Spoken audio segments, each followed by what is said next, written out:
All right. Good morning, my colleagues, and good morning to the people of Guam. The Committee on Government Operation, Appropriation, and Housing reconvenes, turn from recess. We do have, we'll begin on page 95, which is the Office of Attorney General, and we do have some folks from the Attorney General's office, specifically General Levin Camacho, and I think he has one of his staff, Attorney Stephanie. And we'll have the Sergeant Arm first swear them in so that we can move on. All right. Tom, go ahead. Okay, thank you, Mr. Chair. Can I have the Attorney General and Steph, please raise your right hand? Okay.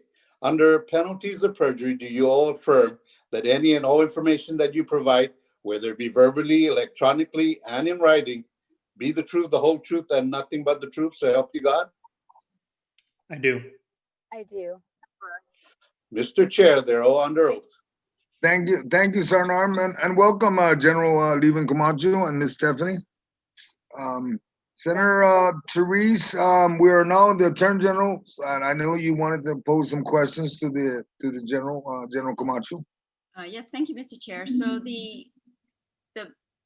the budget bill before us gives to the Attorney General's office $14,253,761 from the general fund, which is $761,373 less than FY20, or 5% less. And although the Office of Attorney General's appropriations represents 1.4% of our total budget, as it did in FY20.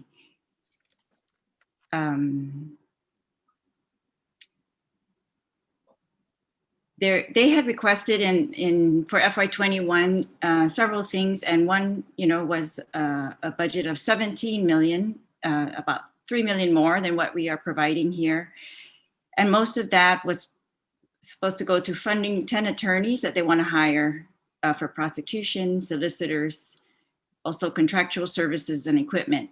They had also requested that we fund the child support system, but this was about I think it's a $3 million partial payment that they're trying to get federal funds also. That's not included in this bill, so I just wanted to point that out. And I know that they also have requested some hiring authority language that we will be including in later sections of the bill, Mr. Speaker, regarding hiring retired attorneys and other things like that. So some of the Attorney General provisions will also be discussed in miscellaneous provisions. But I wanted to ask the Attorney General, so there's a provision here that says, notwithstanding any other provision of law, on section 5 on page 96, the Attorney General's office is authorized to use from all of these accounts. And so one's the Notary Fund, the Consumer Protection Fund, Victim Witness Housing Travel Fund, and the Office of Attorney General Operations Fund. And so none of those funds were listed as funding sources in this bill, just to note. So I just wanted to ask you, I have an amendment to delete the Victim Witness Housing Travel Fund from being used for any other purposes. And maybe if I could just get your thoughts on that. So it just would be to strike out the victim witness from this list of all funds that you could use for operations and any other purpose. Thank you, Senator Terlai. We wouldn't have any objections to deleting that language. And as a matter of fact, we typically have to draw on our operational funds in order to fly out witnesses. So I believe there was about $8,000 to $10,000 in that account. We've only used it even with the authority to bring out victims and witnesses. And again, we've actually had to move funds from other accounts to pay for victim and witness travel, but we would have no objection to that. All right, thank you. And then what is the balance of the Office of the Attorney General Operations Fund? That is, yeah. Senator, I don't have, I know that we were set to lapse less than $100,000 in salaries and benefits. We traditionally will set aside money for certain things such as special prosecutors for unique cases. We also set aside money in civil litigation to hire expert witnesses for complex civil litigation cases. I don't believe we have, most of those funds have been spent. I think the special counsel is maybe the largest account that we have left, which has about $40,000 in it. So we were set to lapse again about $100,000 was the last projections, and that was based on hiring through this month for certain critical positions such as attorneys and an investigator. So I don't have an up-to-date number for you, but I can get it to the legislature after this, the most up-to-date numbers. Is the Attorney General Operations Fund the same as the Attorney General Special Fund? The one that's listed in the statute where if you get paid by agencies, it will go towards that fund? I believe so, and that actually ties in. So right now we are set to lapse. We were set to lapse a little less than $100,000, but we have over $100,000 in MOU funds that we are awaiting for payment on that are pending, which will affect the amount of our lapse. And we also have, we'll continue to provide services to certain agencies. So I believe when they transfer the money, and this is where I think it's just more the nuts and bolts, when they JV the funds, that we can work with them to figure out where they put those funds into. The reality is, so an example is our Guam, we have an attorney that's dedicated to Guam EPA. And I don't know if, I think we're set to get about $100,000 in salaries and benefits that's pending approval and transfer. But we can't wait until August 29th, obviously, to pay that attorney. So we've been using our salaries and benefits to pay for that attorney, salary and benefits through now. And then when we get those funds, and I was going to request, Senator, instead of increasing our current budget, if we just get our carryover from fiscal year 20, because we are seeing money that's coming in now through MOUs negotiated or executed with other agencies. And if we get paid now, or if we get paid in 2 weeks, the reality is we will not be able to do anything with those funds. All right. So when you get the MOU money, but does this budget here, it's supposed to cover all warm bodies. Does it cover those attorneys already? So we plan to pay all of the attorneys that we have on staff, which would include attorneys who are paid through MOU funds. We have some attorneys who are partially funded through grants or various grants across the government of Guam, through the authority that we had to hire retired attorneys. We've also been able to, we basically assume that we have to pay them in the event that the MOU funding is not available. So our warm body budget would include us having to pay the cost, the salaries and benefits of those attorneys until we get paid by the MOUs later on down the road. Okay. I had all right. So in regards to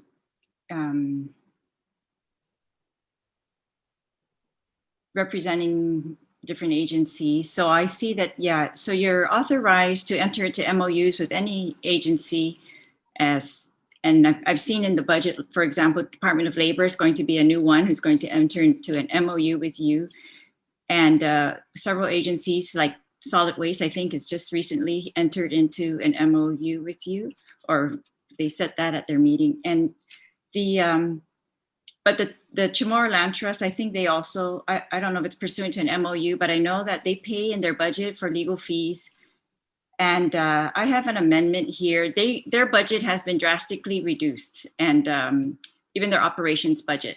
So I'm just not sure if they're going to be able to make it through. And I have an amendment that says, notwithstanding any other provision of law, the Office of the Attorney General shall advise and represent the Chamorro Land Trust Commission without charge in non-litigation and land registration matters during fiscal year 2021, provided it is requested in writing with a resolution adopted by the Chamorro Land Trust Commission. Would you have any objection to that? I know you do this for some line agencies and they're not maybe technically a line agency. It's kind of in the air, but. I can say we don't turn down requests for assistance, Senator. Really, with the dedicated attorney, they have that person that is full-time working with the Chamorro Land Trust, as an example, all of our land agencies. So the change that would happen is they would be treated, they would just get in line essentially with all the other government agencies that we provide legal services to. That would be the practical difference. If they're not able to pay. So yeah, I'm hoping that this amendment will leave it up to them whether they can pay it or not. And if they can't, then they pass a resolution that asks you for consideration. All right. I believe that attorney's also funded through, there are 3 or 4, and I know that just the governor split up some of the land agencies, but I believe that attorney is assigned to all land agencies, which would include the Department of Land Management, Chamorro Land Trust, and Ancestral Lands Commission. That's correct. Do you get paid by all of them? I mean, so when when the governor restructured those entities, we actually now kind of prorate the amount that each agency pays in. So I believe, I don't know the Chamorro Land Trust's exact share of that attorney's salaries and benefits, but they are not responsible for all of the salaries and benefits. It is shared between all agents, those agencies in particular. And Senator, that's an example where Attorney Nick Toff, is actually situated at the Department of Land Management. And so he's truly dedicated to providing services to the land agencies. All right. And if you could we could just, so I'm admitting here that the budget doesn't contain this 3.4 million local match for the child support enforcement case management system upgrade. I don't know. It's not in here. Apparently, we can't find that money right now. What is? Do we have a little bit more time to find that money? Do you have any other alternatives of what could be done in this situation? So what I can update you is we did get carryover provisions from fiscal year 19 into fiscal year 20. And we actually made the decision in consultation with, I believe, Senator Agustin, Senator Tadegu is also involved in that we dedicated all of the lapsed funds to part 1 of our RFP to fund the movement of a posse off of the I want to say ancient language, but it's natural language to a platform that everyone can update. So we are in the steps. Our target is to actually get that RFP out by the end of August. Things have been pushed back maybe a week or 2, but my understanding is that we are very close to publishing that RFP and moving forward with phase 1. They've designed it so that we can do it in phases. And once that RFP goes out, we'll have a better idea of how much progress can be made. So, as much as we want to continue to move our platform off and the savings that we're going to have from maintenance, we understand that there's not a ton of money. So we've put in the 3.4 because we weren't quite sure what was going to happen with our fiscal year 19 funds, but we are hoping that you will allow us to dedicate that funding to child support, and then we can have discussions about what additional funding we may need. So you'd use FY19 lapses to you're going to use that to fund this, to the 3.4. So I believe that they've done it in phases, Senator. So we still will need the 3.4, but we've identified 1.2 of that from our lapse from fiscal year 19. But the remaining balance we are going to need to find at some point. We understand, again, we requested 3.4 only because we hadn't identified exactly how much in lapse from fiscal year 19, and we haven't awarded the RFP. So there's still some uncertainty about how much it's going to cost. But once that goes out and we get proposals and we know how much phase 1 is going to cost us, if we could dedicate any balance, as an example, to funding phase 2, that would be great. But we're thinking if we get lapse from this year, we want to move that project off. We know that there's a lot of savings that we can have. So I think this year's budget includes over $1 million in just the maintenance of our current child support system. So in other jurisdictions, as we mentioned last year, they've reduced it by 1/3, the maintenance cost, by just giving the ability to have a general computer language instead of natural language. So we're hoping that with this first phase 1, there will be some savings in maintenance, again, that we can continue to use our lapse funds as a portion of, obviously we would love if we had other funds available, but we are committed to making that happen. All right, so what are your anticipated lapses for FY20? Because earlier you said only 100,000, but in FY19 you had over a million? Well, we did get our budget cut from fiscal year 18 into fiscal year 19. So that was one thing that happened. We also had several attorneys retire, and we were trying to fill those positions as well. So it was really just a matter of salary and benefits, I think, was the largest category of lapse funds from fiscal year 19. Okay, but FY20, you're only expecting 100,000 in lapses in all the funds? That was about 2 weeks ago. And again, it's a little bit of a moving. So those projections are based on us moving forward with hiring and having those bodies in the office. So it may be a little bit more now. And then, as I mentioned, we're continuing to receive MOU funds. So I can get a better number for you, Senator, maybe Monday or Tuesday. But we were looking at just 100,000 based on certain assumptions, and then we can get a more realistic number. We have hired, I think, 5 attorneys in the last few weeks. Actually, our first attorney that we've hired is coming in, and she'll be quarantining, starting her quarantine period today.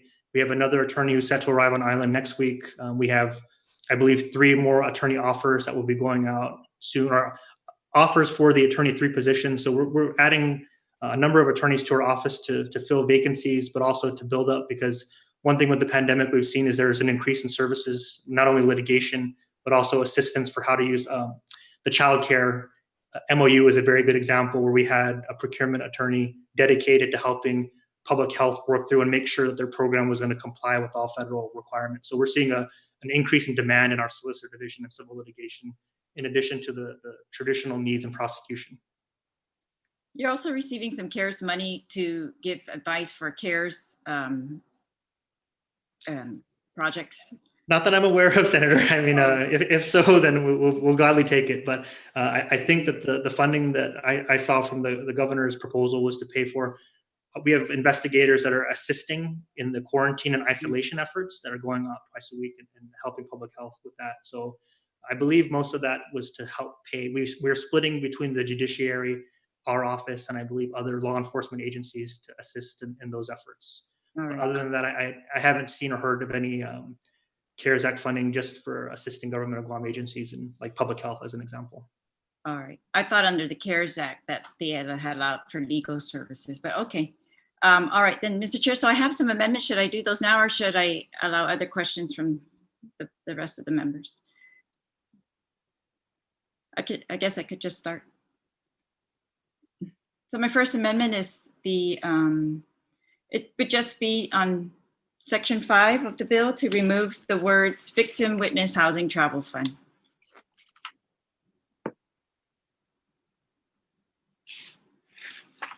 So that would exclude the Victim Witness Housing Travel Fund from being one of those that is to be used for any other purpose. And it would be restricted then as by statute to its normal purpose, which is housing of victims, cost of travel for victims or witnesses who must return to Guam to testify in criminal trials against criminal offenders. That's my first amendment. Yeah. All right.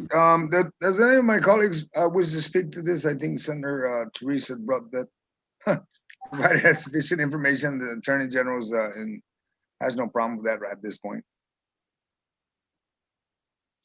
There being none, you can go ahead and close, and we can go ahead and move to vote.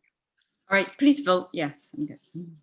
Yes. All right, Joe, go ahead and do the roll call, and then let's move on taking care of the Attorney General as much as possible. Thank you, Mr. Chair. On the amendment by Senator Teresa Terlahi for lines 10 to 11, page 96, Chairman St. Augustine. Aye. Chairman St. Augustine, aye. Vice Chair Rogel. Aye.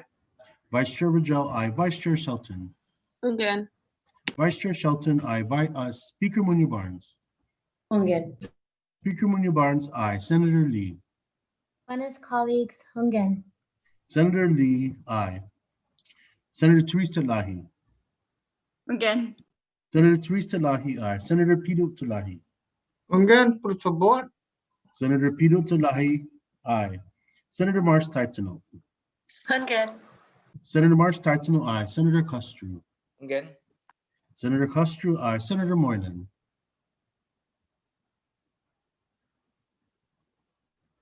Jim. Senator Moylan.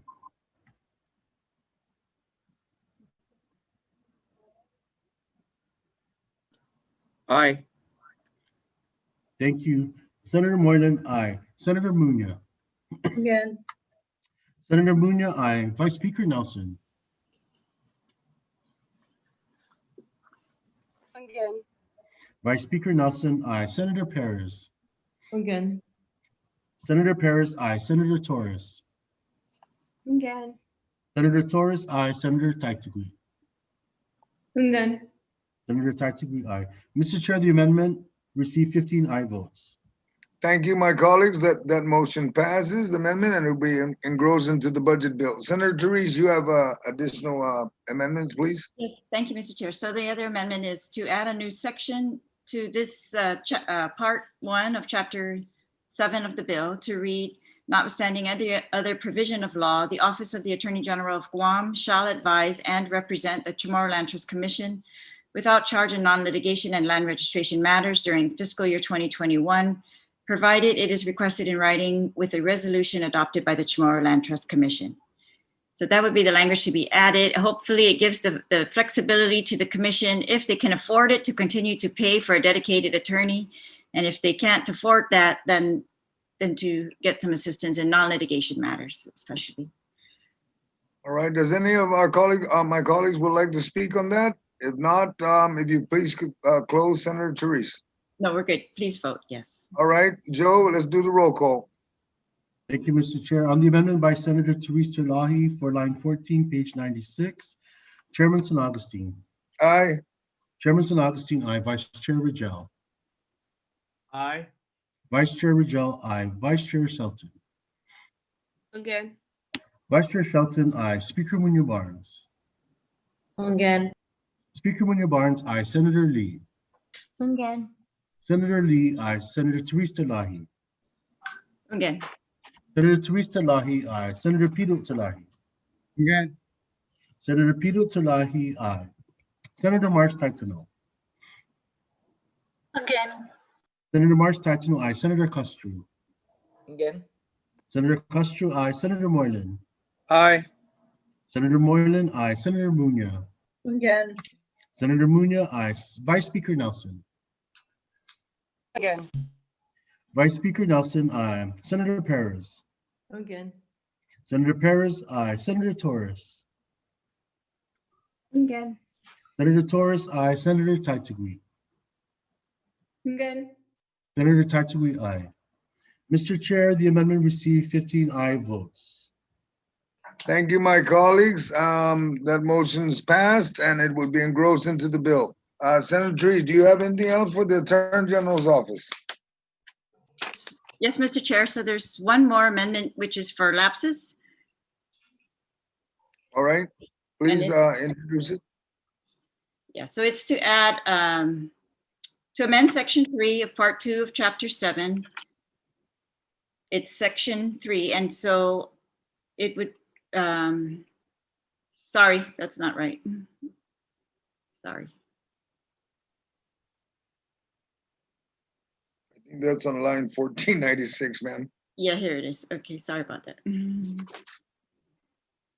All right, so it would be to add another section to this part 1 of chapter 7, a continuing appropriation authorization, notwithstanding any other provision of law, the allotted but unexpended balance of funds appropriated to the Office of the Attorney General for fiscal year 2020 shall not lapse and shall continue to be available until fully expended. All right, does any of my colleagues would like to speak on this? Other than that, Senator Therese, if you can close on it, please. No, please, no, I think it's All right. self-explanatory. Thank you. Okay, Joe, if we can go ahead and do the roll call and let's vote on this motion, please.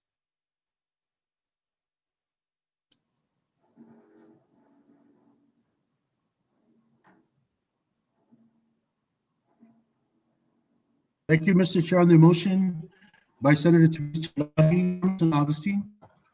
Aye. Chairman San Agustin, aye. Vice Chair Rigel. Sorry. Aye. Vice Chair Rigel, aye. Vice Chair Shelton. Again. Vice Chair Shelton, aye. Speaker Munya Barnes. Again. Speaker Munya Barnes, aye. Senator Lee. Again. Senator Lee, aye. Senator Therese Terlahi. Again, again. Senator Therese Terlahi, aye. Senator Pino Terlahi. Again. Senator Pino Terlahi, aye. Senator Marsh Taitsino. Again. Senator Marsh Taitsino, aye. Senator William Castro. Again. Senator Castro, aye. Senator Moylan. Aye. Senator Moylan, aye. Senator Munya. Again. Senator Munya, aye. Vice Speaker Nelson. Again. Vice Speaker Nelson, aye. Senator Perez. Again. Senator Perez, aye. Senator Torres. Again. Senator Torres, aye. Senator Taitzagui. Again. Senator Taitzagui, aye. Mr. Chair, there are 15 aye votes on this amendment. Thank you, my colleagues. The motion passes. It'll be engrossed into the bill. Senator Therese, do you have anything further for the Attorney General's office? Yes, while they're here, Mr. Chair, there's a provision that may be considered in the later sections, like miscellaneous provisions, that while the Attorney General is here, I'd like for him to discuss. It's the streamlined procurement procedures for acquisitions funded with the 2020 CARES Act money. This is something that was suggested by their office, and I'd just like to give him that opportunity to discuss this here, and so we don't have to bring him back for his All right. convenience. Do you have the page on the Budget Act so that No, everybody? no, not yet, Mr. Chair, which would be a new section. So this is a whole new, it's not in the Budget Act right now. It's something that he had suggested. So this. All right. Okay, Yes. please, General Camacho, if you can please. Yes, thank you. Thank you, Senator Lai. Thank you. So this actually came up after the CARES Act was passed, and we noticed that the deadline to expend funds was the end of this calendar year. And they brought up that ARA funding issues that had happened several years ago with trying to expend those funds. So there was a suggestion under the current process, no matter how you procure an item, the procurement appeal process is the same, where you go to the OPA, you go to the Superior Court, and you can go to the Supreme Court. So we've suggested, just based on the timelines that we are given to expend CARES Act funds, that there be a streamlined process for procurement under that act so that we can spend this money and not have to worry about it lapsing if there is an extension given by Congress. All right, thank you. Senator Therese, is there anything further? And we can close on the Attorney General's office. Yes, so the streamlined process is really streamlining the appeals process, not necessarily the procurement process. That's correct, Senator. It would be the same procurement process would have to be followed, and there would actually still be a review. It would be at the Office of the Public Auditor, but it would just end at the OPA. You would not have an opportunity to then go to the Superior Court and then go to the Supreme Court. The OPA's decision only for CARES Act expenditures would be final. Okay, and are you still requesting the streamlined, the small purchase limits for procurement funded with 2020 CARES Act money? We were suggesting that, Senator, and again, that we were going based off of the ARA. We modeled it after the ARA funding provisions, where it increased from $25,000, I believe, to $100,000. What a small purchase would be, again, just to help. As an example, we assist the Office of the Medical Examiner, and they're trying to buy some equipment, some PPE. And if they go above $25,000, they have to do a full-blown procurement for it. So we're asking for agencies that may not have a ton of CARES Act, but the expenditures are above $25,000 to give them the flexibility. Again, understanding that there would be review at the OPA if there were any challenges.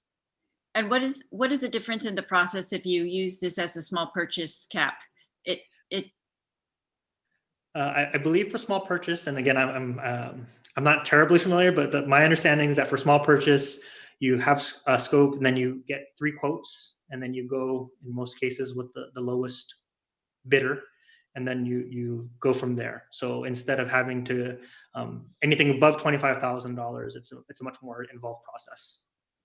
It requires more time, such as the announcement and the. It would depend on the type of what you are procuring, but it would take much more time. Yes. Okay, and then the final one is the. It says waiver, notwithstanding any other provision of the Guam procurement law and any applicable rules, if funding for a procurement, whether in whole or in part, includes monies received pursuant to the CARES Act, the Chief Procurement Officer The Director of Public Works or the head of a purchasing agency may request in writing a waiver of one or more provisions of the Guam procurement law to the extent the waiver is necessary to expedite the use of the CARES Act monies in a transparent and accountable manner consistent with the goals and purposes of the CARES Act, or to the extent strict adherence to the Guam procurement law would substantially impede the ability of the government to expend the monies in the manner or within the time required by the CARES Act or any other applicable federal law. A waiver shall be granted upon the written approval of the governor and the public auditor or their designees, confirming that the requested waiver meets the criteria set forth in this section. A written determination of the basis for and the scope of the waiver, including but not limited to the specific code provision being waived and the alternative selection process to be used, shall be signed by the requesting party and the governor and the public auditor or the respective designee if applicable, and shall be included in the contract file and made publicly available by posting on the governor's or public auditor's website. Determinations made pursuant to this section are not subject to protest. This section is repealed effective December 31, 2020, unless the federal grantor agency authorizes an extension of time for the obligation or expenditure of CARES Act funds, in which case this section shall be repealed at the end of the extension period.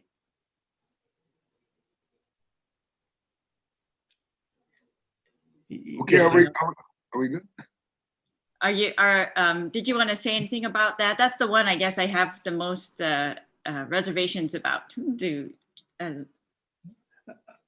would say, Senator, my understanding is that's kind of a last resort provision where you will comply with all procurement regulations and codes, and only in a situation where it would be impracticable to comply with them would you invoke that. And then there is a process where it's not just a single person making a decision. There is a process. It would require eyes on it. It sounds as though even the OPA would be required to sign off on it. So I don't think that would be the norm. We obviously, as an office, always encourage to follow the procurement code, period.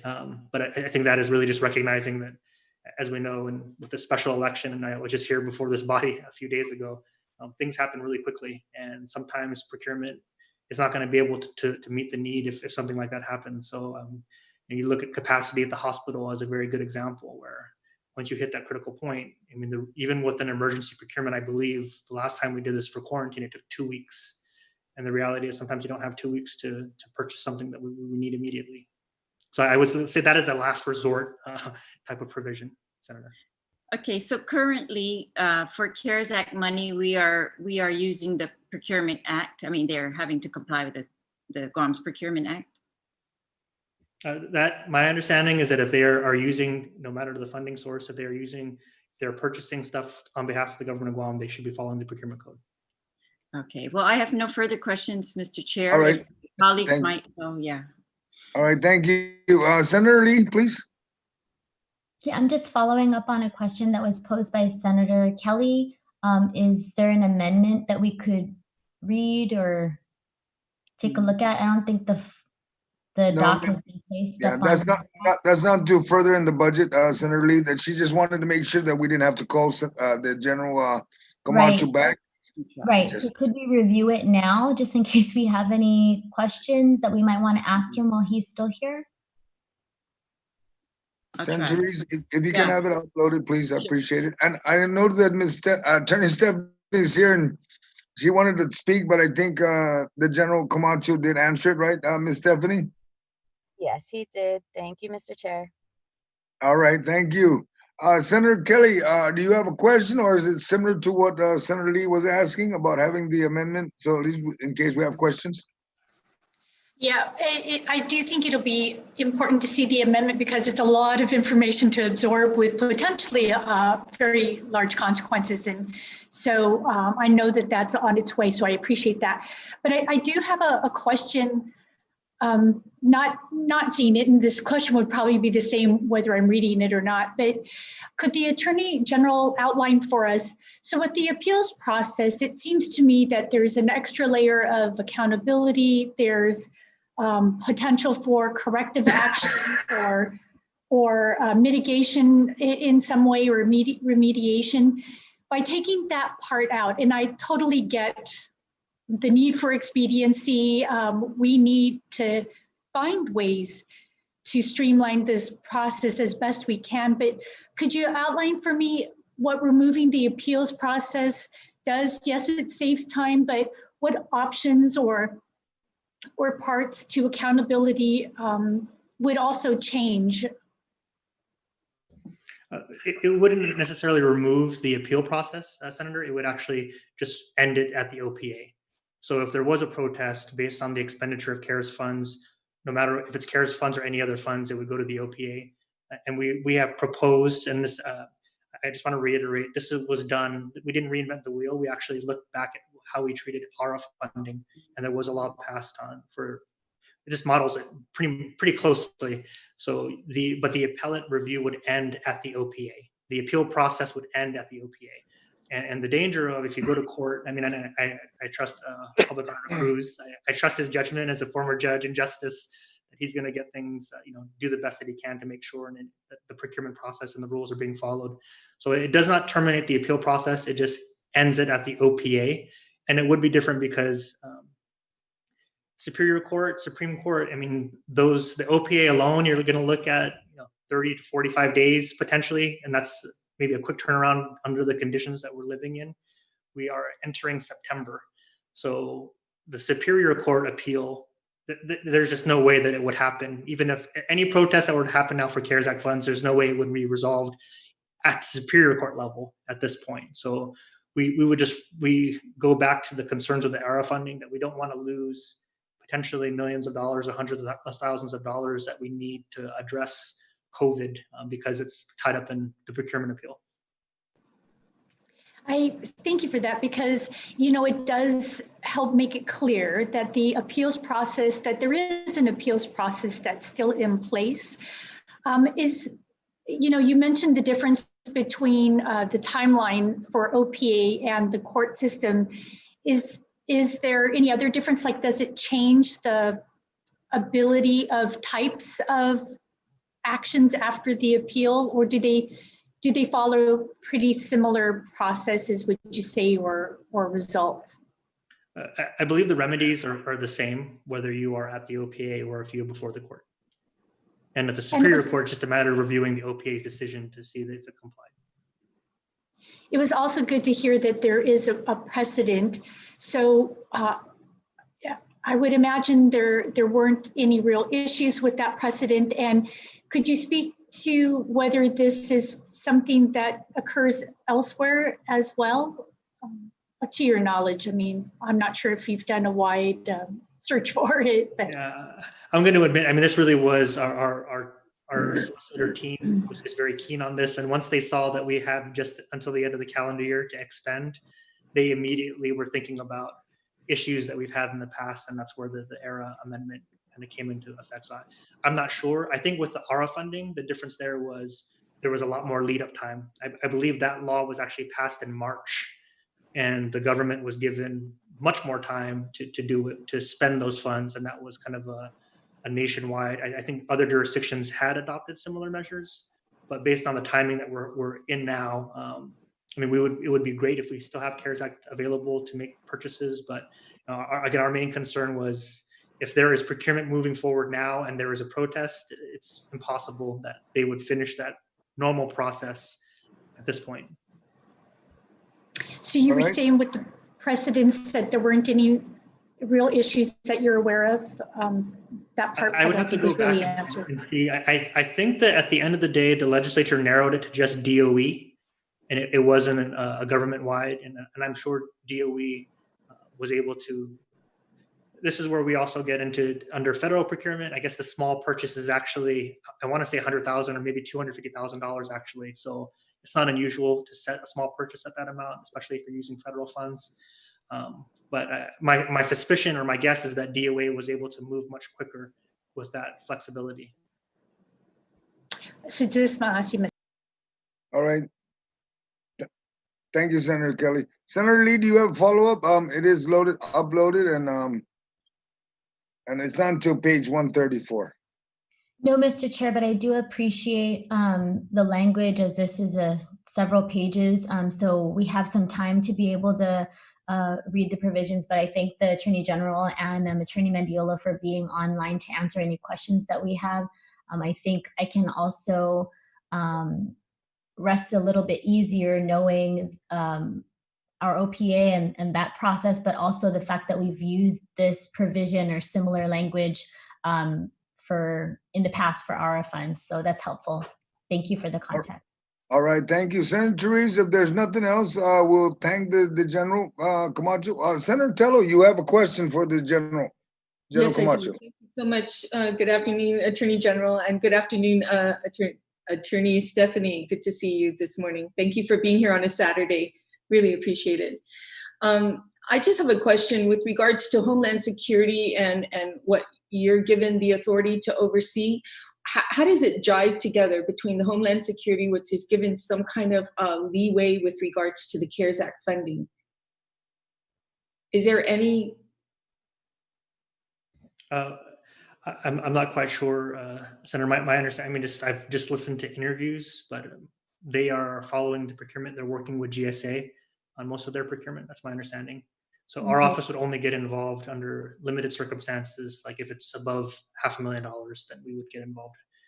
So all the tents leaving that were, I heard that they're, through the news about these tents that were purchased, almost $1 million worth of tents purchased. Were you involved with that, or?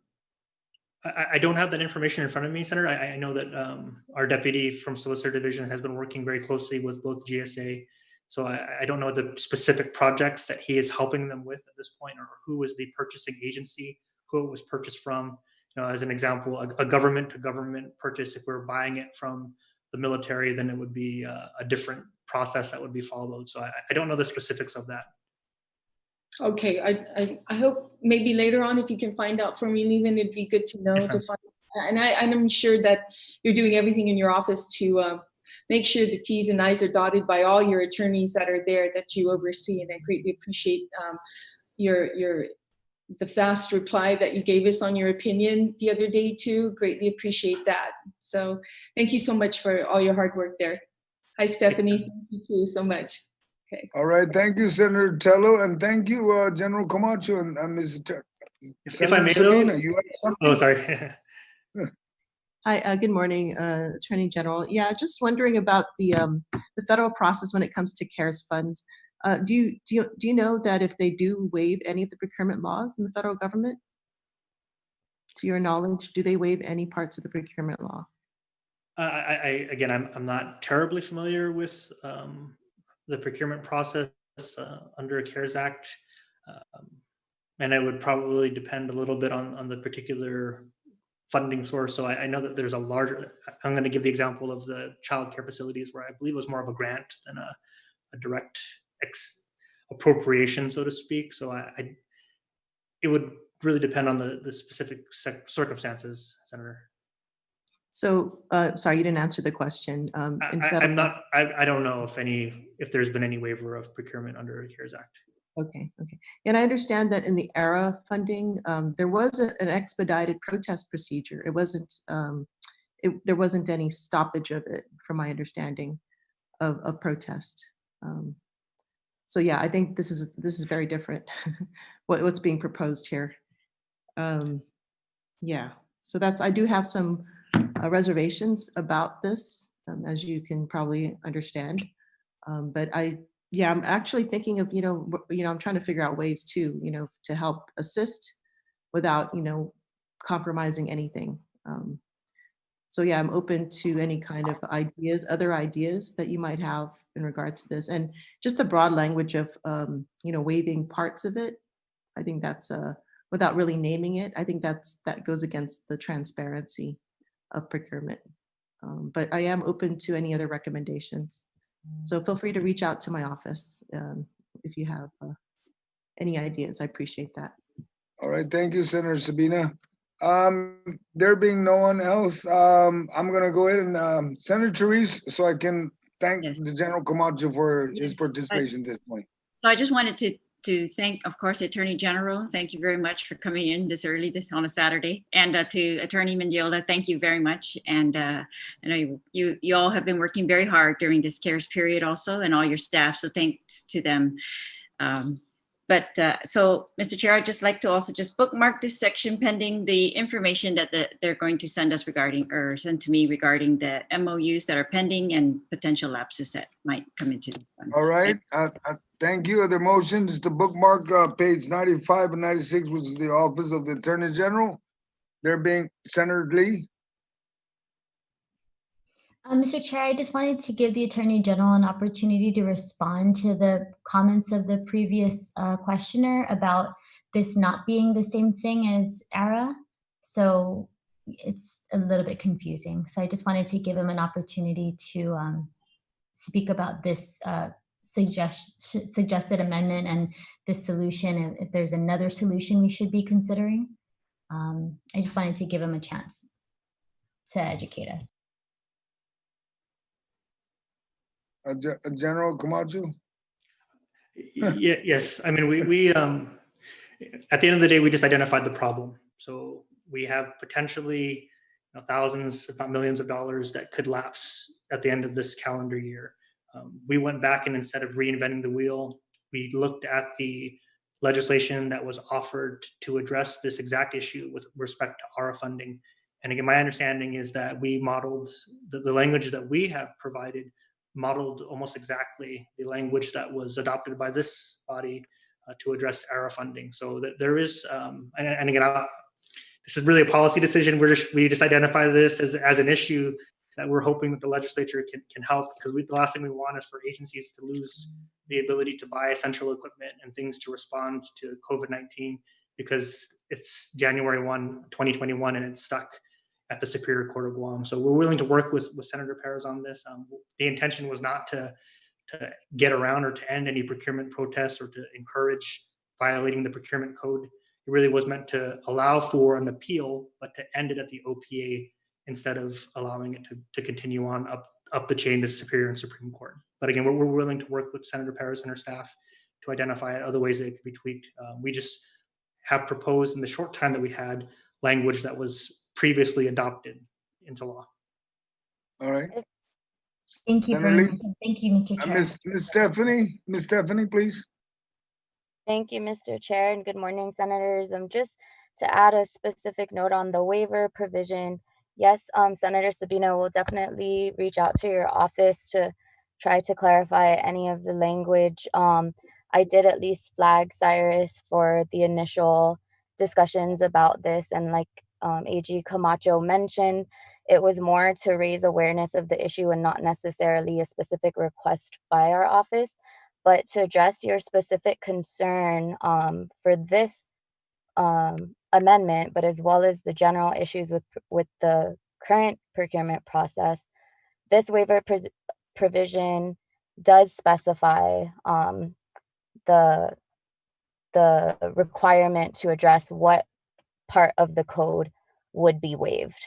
And I think that's been part of this greater discussion with the procurement process between using Chapter 19 emergency procurement versus traditional emergency procurement versus traditional procurement.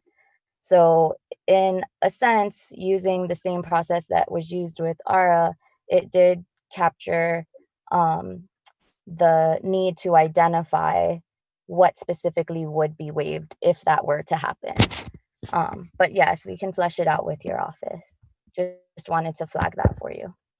All right. Thank you, Ms. Stephanie. All right. Thank you. Thank you, General Camacho and Ms. Stephanie, and be safe and have a nice day. And Mr. Chair, if I could just add one thing before all right, please. And I just want to thank the legislature for allowing us for the retired attorney provisions, which is going to come up later on down the road.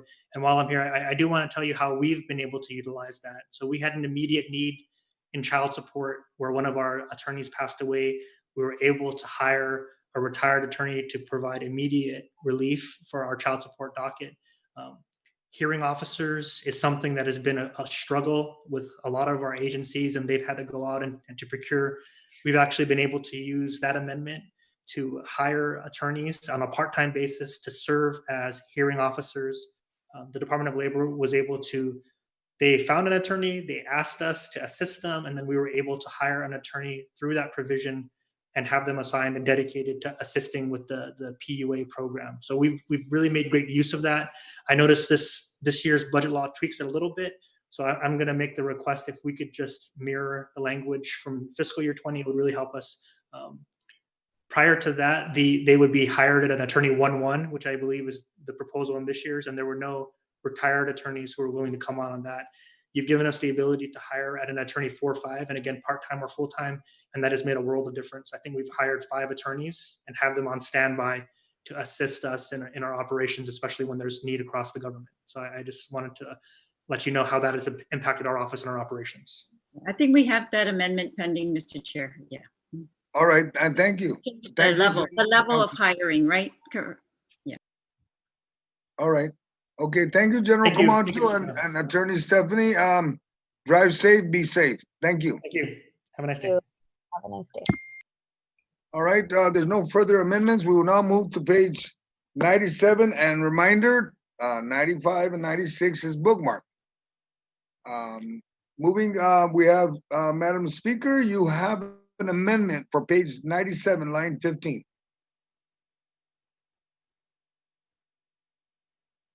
Is that for the alternate public defender?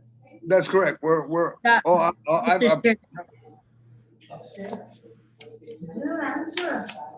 Yeah, that's for chapter 7, part 2, and it's down to the alternate public defender. You have an amendment. I thought I sent a message, Mr. Chair, that I will not be proffering that amendment at this time. Not at all. Okay. Moving along from page 97, there are no Senator Therese, please. Yes, I have an amendment. I think it's loaded up, Mr. Chair. Is it? Okay. It's regarding lapses for the alternate public defender. So as you're aware, if you can read it out, please.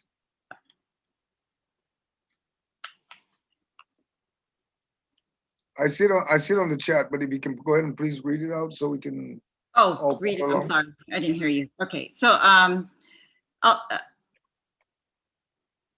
going to add a sentence to the end of section 3, and the sentence will read, the unexpended balance of the appropriations from section 2 of chapter 4 of Public Law 35-36 allocated to the alternate public defender in fiscal year 2020 shall be available to the alternate public defender until fully expended. So in fiscal year 2020, the alternate public defender was funded as part of the judiciary. In the current year, the judiciary is asked that they be funded separately. And so the OFB has put them together with the Public Defender Service Corporation. However, they operate pretty much independently, and they're neither of these is receiving, of course, their budget requests for this year, which is understandable. But I would like for the alternate public defender to get their lapses from what we made, what we appropriated for indigent client services. And if they can get those lapses, then we might be able to help the public defender also to meet its spending requirements. All right. Yeah. Okay. Anyone would like to discuss? I don't see any hands. We'll go ahead and move. Can you close, please?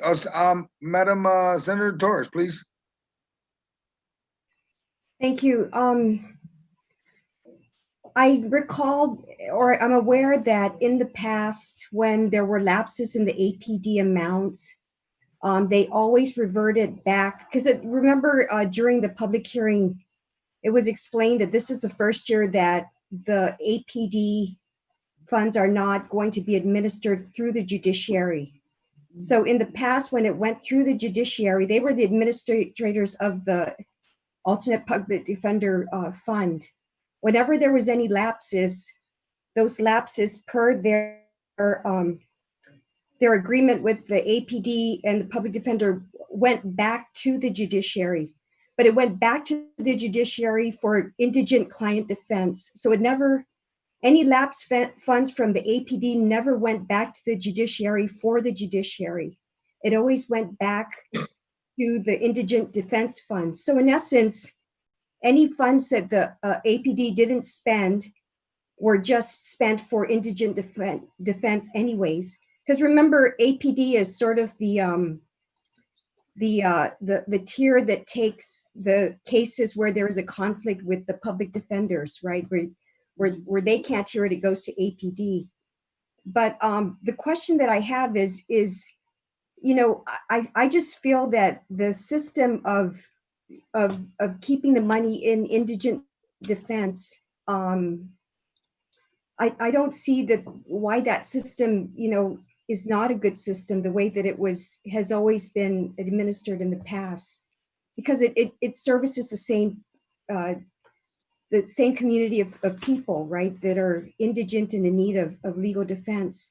So my question is to Senator Terlahi, you know, do we see a reason why we should want to change this? Because it doesn't, the benefit is still to the indigent clients, right? And where those, we know that the APD cases are probably, I think they've been shrinking because of the situation right now with COVID. And I know that they haven't expended a lot of their monies. And I think traditionally they have not expended all of their monies. Right? There's always a lapse. So why wouldn't we want to just, where we can bump it, you know, over, why wouldn't we want to just do that? Is there a reason for changing it at this point? I'm not trying to change anything. It's the judiciary that asked that they be separated. So we're just trying to take the funds that we appropriated for them and carry that over in their lapses.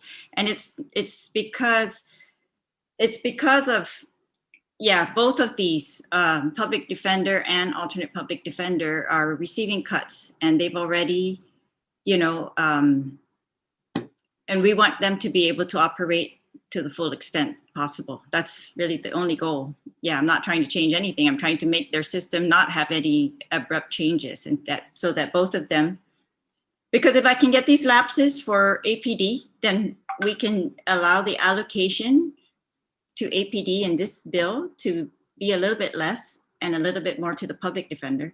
And then they both can operate at full capacity. That's the goal, because I don't want to reduce their capacity to do that. But see, the question that I'm, but see, my point is, if it stays in the APD's budget is bifurcated from the Public Defender Service Corporation.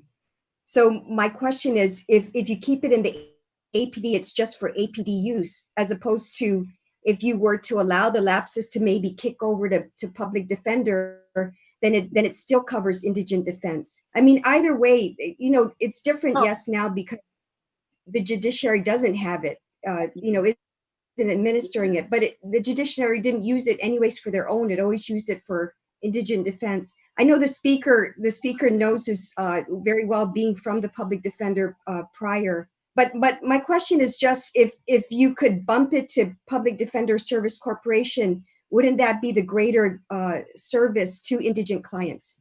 Right. I have a wider body. I have no objection to that. If we would, I have no objection to that. If that would, they would. That's the same for me. Yeah. All right. So, Madam Speaker, because it was just an APD lapses, so I figured to put it to APD. So. Yes, okay. Thank you, Mr. Chair. Thank you, Mr. Chair, for allowing me to speak, and I literally appreciate the retiring speaker's comments about this, and I'd like to thank the author of this legislation to support, if she could help us support the effect to take the lapses and bring it back to public defender as a whole, because the client services with the judiciary is for appointed attorneys for those indigent defendants who need them. If public defender does not, cannot pick up the appointed case, it gets transferred to the alternative public defender. And that's why APD was created. In this effort, for the last several fiscal terms, the APD was literally using a 1.1 allotted appropriation. So there was always extra funding that was in the account, so that there was an MOU with the courts and with the public defender's office, because they're the umbrella, that APD, whatever lapses came out of that with APD and the court, that it would go back to, revert back to the Superior Court or to the judiciary and go into client services, which is for the appointed, to appoint the attorneys. And I think that the retiring speaker from Santa Rita brought up a really good point by, if we revert the funds, just do it to public defender. And I support that effort. So if that's an amendment to the author's amendment, I would support that and thank both of them for it. All right, then actually, I don't mind doing that. That would save me from doing my second amendment, which was to decrease the public defender's allocation here and increase what might be allowed to the public defender. So that's no problem. I can do that too. All right, so basically, yes, Senator Torres, please. I think my concern too is in looking at this, I didn't see 2020, but I think there's also a concern about a current contract in place, an agreement between the courts right now and Public Defender Service Corporation that's already in place. And so there may be an issue with the 2020 monies. Maybe 2021 is not an issue, but I certainly think that 2020 is an issue because there's already an agreement in place for the lapses to go. And I'm looking at it right now. There is an agreement in place, so we might have a contractual violation. The two kids are over there. Madam Speaker, please. Mute you. Okay, go ahead first, but we wanted to hear Senator Torres, but go ahead, Madam Speaker. Go ahead, Madam Speaker. Mr. Chair, if I could address that. Mr. Chair, if I may, I do know that Senator Torres is right. There is a memorandum that is signed by the judiciary and APD, if I'm not mistaken, and yes, that might bring back, just based on what has been said, the reversion was, like I said, would go back to the client services for the appointment of attorneys to represent those in the indigent community. And that was why the APD was created in the first place, because the court will appoint an attorney for the defendant, and if there was a conflict there, it would automatically shift to the APD. And if I'm not mistaken, my office was supposed to receive a copy of that MOU yesterday, so I do stand corrected on this issue. All right, well, why don't we just do it this way, Senator Reese? If we can just bookmark this page. And then come back when we get exactly the MOU so we can take care of your amendment. I don't think the MOU is relevant for our purposes, Mr. Chair. That's an internal matter at the judiciary. If I could just read what we passed into law, and that was the sum of 1,376,706. Anyways, the sum of 1,376,262 shall be allocated from the general fund appropriation in section 1 of this chapter to the unified judiciary for any expenses incurred related to indigent clients for fiscal year 2020. Said funds shall be deposited in the Judicial Client Services Fund account as created by chapter 9.6 of Title 7 GCA and shall not be subject to any transfer authority. This is a very special type of money that we allocated specifically because we knew the APD is funded out of this, and of course, other indigent defense. But what we're asking for is, this is what we did. This is our action, our appropriation for this purpose. And when the judiciary, wants to remove the APD from under their purview, that's fine. But I just feel like this is what we appropriated for that purpose. If there are lapses in there, and I don't know if there are, but if there are, then I just think they should be brought over for the exact same purpose in FY20. And this is and before it goes to any indigent panel, it's going to go to the public defenders and the alternate public defender. So this Okay, is the so- part we so- use for this money, Mr. Chair, and it doesn't touch all the other balance that they might have in this judicial Right. client Understood. services fund, which my understanding is quite a bit. It just touches this one appropriation and anything that we did in fiscal year 2020 to make up for the shortfalls that these are going to be facing in FY21. And that's all. Okay, understood. Senator Therese, do you intend to change your amendment then to just strike out the alternate so it goes to public defender and they're shared among the two of them, or no? Yes, sure. Okay, so that will cover that, exactly what Senator Torres brought up, the But public if we could defender, and just- then it'll be used for that purpose. Yes. Yeah, if we could Senator vote on Torres? that as is, Mr. Chair, I would, and ask legal to make the changes. That would be, I would be satisfied with that.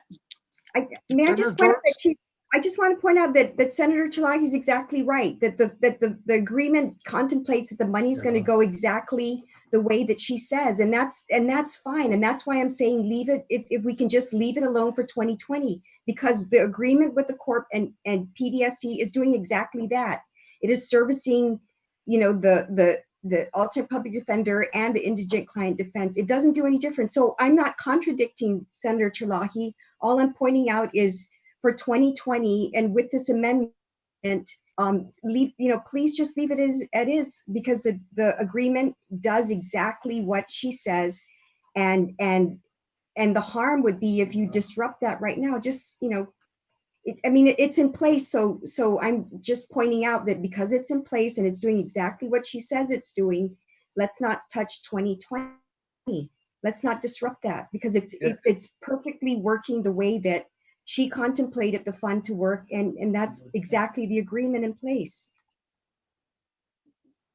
Thank you, Senator. Yes, the issue is this is general fund money. And so these two, the public defender, APD together, they're going to be short. And so I'm just trying to get the FY20, any lapses, if there are, and if there aren't, then nothing happens. But if there are, and it might only be, $20,000 for all we know, I don't know. But if there are, that would follow the original purpose and go towards indigent defense. And I'm not General arguing. fund, yeah. I'm not arguing with you, Senator. I'm just saying that in this case, indigent defendants will be represented. If that's the objective, this is what this accomplishes. So either way, it's the same clientele. You're servicing them. So that's all. All You're right. not. All right, Senator Therese, I'll Mr. stand Chair, by, Madam Speaker I have a first. point Hold of on. information. If the Okay. body wants to look at the contract, I can forward it to. Okay, go ahead and forward it, please. Please forward it. Senator Therese, are you striking the word alternate on your amendment? I just need to know that, because then that's what we're gonna be voting on. You are? I'm gonna read it one more time. The unexpended balance allocated. So that it go back to the public defender, which is shared among the two. And maybe it should just be, yeah, exactly Yeah. on. Yeah, yes, Mr. Chair, if you could give me 1 minute. All right, appreciate it. Mr. Madam Chair, Speaker. on another point of information, I just want to know that based on the 2020 MOU, it provides that the lapse funds will go to the court, and at that fund, based on the calculation from PDSC, that's about $300,000. The public defender? The public defender? is No, not the lapses from APD, based on the utilization of what APD is using. So All right, for well, as- 2020, that calculation is at about 300,000.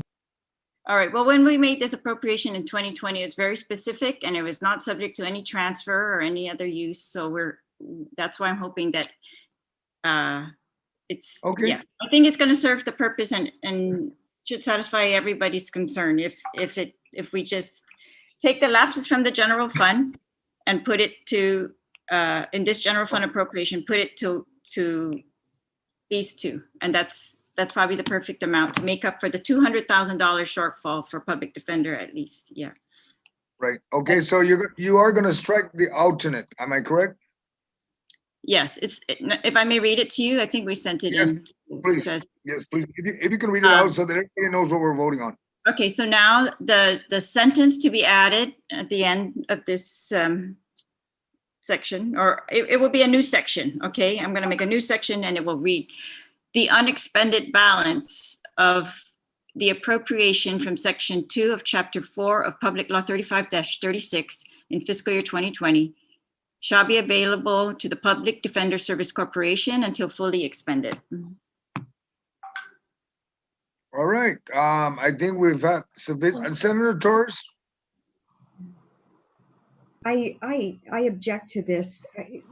Really, there has been, this money has already been contemplated to go to indigent defense. It's a program, we're talking about the lapses in 2020. Whatever you want to do going forward is great, but I'm just saying you've got an arrangement in place, an agreement in place. The system is only going to help indigent defense. You know, I mean, you're not harming PDSC in any way. And we're just talking about 2020. So going forward, yes, do whatever you want with PDSC, but I'm just saying, you know, you've got a system in place. Don't disrupt it now. It's working right now and it's benefiting right now the way that it needs to benefit the indigent defense. So, you know, please just, that's why I'm appealing, just keep it as is going forward, do another scheme, but carry over from the existing scheme, I think is the most beneficial right now, to just preserve it just for the remainder of the 2020 lapses. So I respectfully object, Mr. Chair. All right. Does anyone else want to speak on that one? Senator Lee, please. I apologize, Mr. Chair. The amendment in the chat that is in the Zoom chat is not, I don't think is the same that Senator Terlahi was reading. So I just want to be very clear. It would be the unexpended balance of the appropriation allocated to APD shall be available to PDSC, which is, you know, both APD and PDSC until fully expended. Or if somebody could please place the updated one in the chat so everybody is aware of exactly what we're discussing here. It would just be helpful to me. All right, Joe, if you can please check on that, please, and let's take a few minutes to get this on. All right, just maybe 3 minutes. We make sure that it gets on and everybody can see it. Thank you very much. All right, so let's take a quick recess and then we'll come right back. All right, thank you.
One. Thank you, my colleagues, and to the people who want for their patience. The amendment has been uploaded. Senator Therese, if, where you at? There you are. If you can go ahead and just read it one more time, and then whoever wants to make comment, please make comment, and then we move on, and we'll vote on it. Already, Senator Torres made comments, so if you can just read it out, please. And Senator Lee, you'll be able to follow right up to the comment, please. I mean, the amendment is read. Senator Therese, if you can please go ahead and read it out one more time. All right.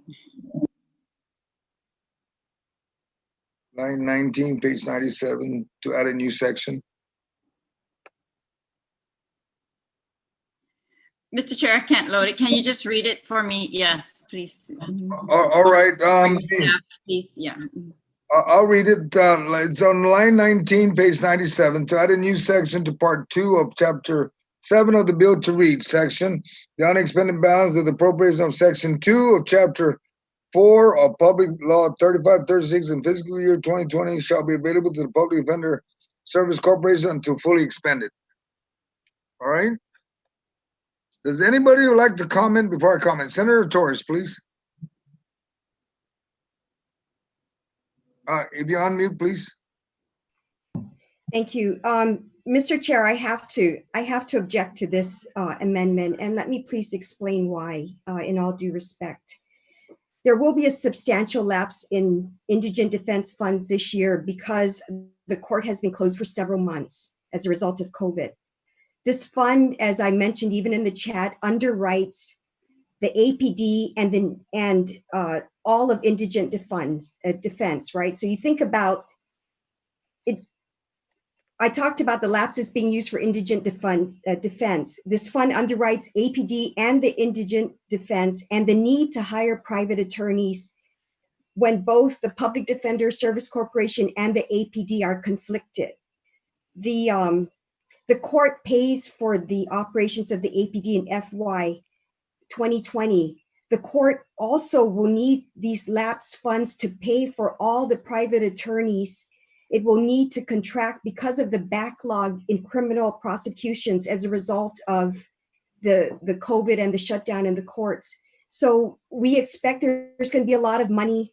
I'm begging you, we know right now the one of the greatest travesties is if you cannot have defense, and we are guaranteed defense. The court pays, aside from the Public Defender Service Corporation and the alternate, the court pays for public defense. We're all provided the right to an attorney. These monies go towards that. So where we know the courts have been closed down, there's going to be a lot of money. There's going to be a big amount left over. That amount left over is necessary to fund client indigent defense, for the courts to hire, not only the private attorneys, but to pay for the jurors, everything that goes along with the cost of defense and the court hearing. So, in this regard, all I'm saying is it's best to leave it where it is, because the monies were being administered through the courts last year. This year it's different. Fiscal year 2021, it's different. We can be different going forward, but at least right now, let's preserve it, including the monies that were already given to them for indigent defense. They're going to need it right now. And they're not going to need it for themselves. The court's not going to need it for themselves. They're going to need it to pay for the defense of indigent people who are by law guaranteed the right to representation, the right to an attorney. So, for all those people that are out there that need defense, please, let's just help them. And let's help the courts get this money to them. So I would say, going forward, do everything that we need to do to make sure all the money stays just with APD and PDSC. But right now, because there may be large lapses, let it stay where it is to go to indigent defense, and not so that the courts can take care of those clients they're going to be flooded with once they go into some normalcy in their operations. All right, Senator Torres, I just have I don't see any hands to question, but I just have a simple question for you. Senator Lee, please. Thank you, Mr. Chair. Mr. Chair, I think I'd like to know if OFB can answer a question, or if any of the members of the legislature know, the Indigent Defense Fund, is that, what other parts of the courts or public defender or alternate public defender does that fund take care of? Is it also used for client services? Is it also used for, I'm just trying to wrap my mind around how much money is in the Indigent Defense Fund and how it's typically allocated, because I think this is a unique year. We are breaking from traditional way that we have funded these parts of the judiciary. And so I think it's important to acknowledge what was done in the past, but also to try to make sense of how much is actually in this fund and how it was kind of divvied up in the past. Steve, maybe you can answer that, Steve. As far as the balances, whatever balance from the appropriation for both public defender and alternate public defender, Senator, I do not have that information. As far as the details of what it funds, Not necessarily public defender and alternate public defender, but I'm asking about the Indigent Defense Fund. I would have to check whether or not I even have access to that particular fund, because that's from judicial, and we don't have access to the judicial system. So that would be a judicial account that unfortunately I don't have access to, Senator. But yeah, and it's the, if I may, it's the Judicial Client Services Fund, where the legislature appropriated money from the general fund for indigent clients. And I agree with Senator Torres that the Judicial Client Services Fund is used for other purposes, but the indigent appropriation is only used for indigent clients. It was only used for the alternate public defender and private attorneys if the public defender and alternate have conflicts. But these are our first line of defense, is public defender and alternate public defender. All right, Madam Speaker, you wanted to speak to this amendment, please? Yeah, I just wanted to give a point of information that the indigent defense is more than just the private attorneys. For the private attorney funding, it's also utilized like for investigations, jury fees, drug testing, counseling. So what happens is usually if there's a defendant that needs representation, then the court appoints an attorney to them. Usually public defender gets the bulk of everything. And if there's a conflict there, it goes to APD. But the reason why this is being brought about is there had always been an MOU when this, well, at least for the last 3 or I don't know how many years I've known, that they've had an MOU that if there was any extra, it will go back because it would go for the same thing. But that's where I think that the fees go into, if I wanted to answer Senator Regine's question.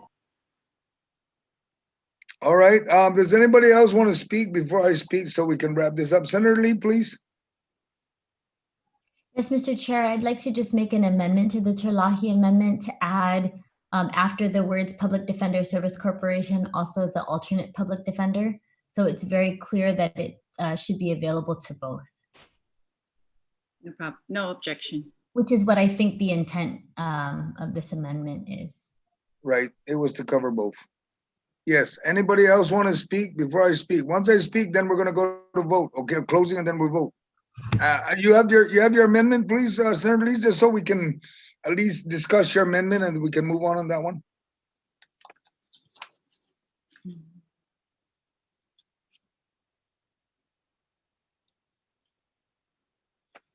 Just to add the alternate.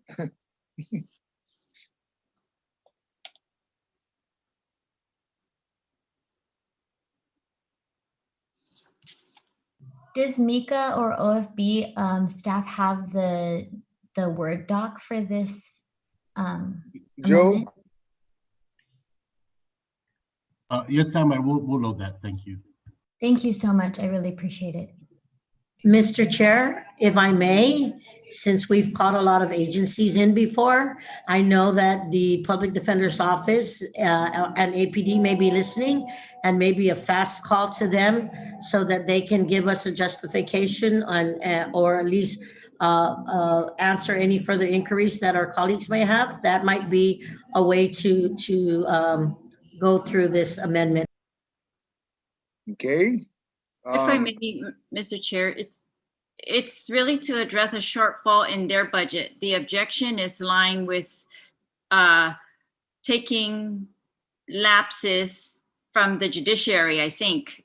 But yeah, we've already, allowed the judiciary very extraordinary transfer authority and to use any of its funds, including Judicial Building Fund for operations, and even the Client Services Fund, in fact. So I just think, but if we allow these to operate, the public defender and alternate to operate below what they operated in FY20, this, it's a direct impact to services, direct. They can't absorb it anywhere else, in other words. Yeah. Right. Does anybody else want to speak? So we can, the amendment should be coming up any second now with Senator Delis. So we can close this. We seem to be going. Sir, Mr. Chair, if I may advise, we actually have to dispose of Senator Teresa's first amendment, if not the withdrawal of it, before we move on with Senator Lee's amendment to Senator Terlahi's replaced amendment. Thank you. All right, Senator Teresa. Sure, I move to withdraw my first amendment regarding alternate public defender. Does anybody have any objection? There being none, we'd have to vote for that. There's no objection. Joe, call it real quick so we can officially withdraw that, and then we can introduce Senator Lee's amendment, please. Thanks, Mr. Chair. Vice Chair St. Augustine. I'm sorry, Chairman St. Augustine. Aye. Chairman St. Augustine, aye. Vice Chair Rajel. Aye. Vice Chair Rajel, aye. Vice Chair Shelton. Again. Vice Chair Shelton, aye. Speaker Munya Barnes. Again. Speaker Munya Barnes, aye. Senator Lee.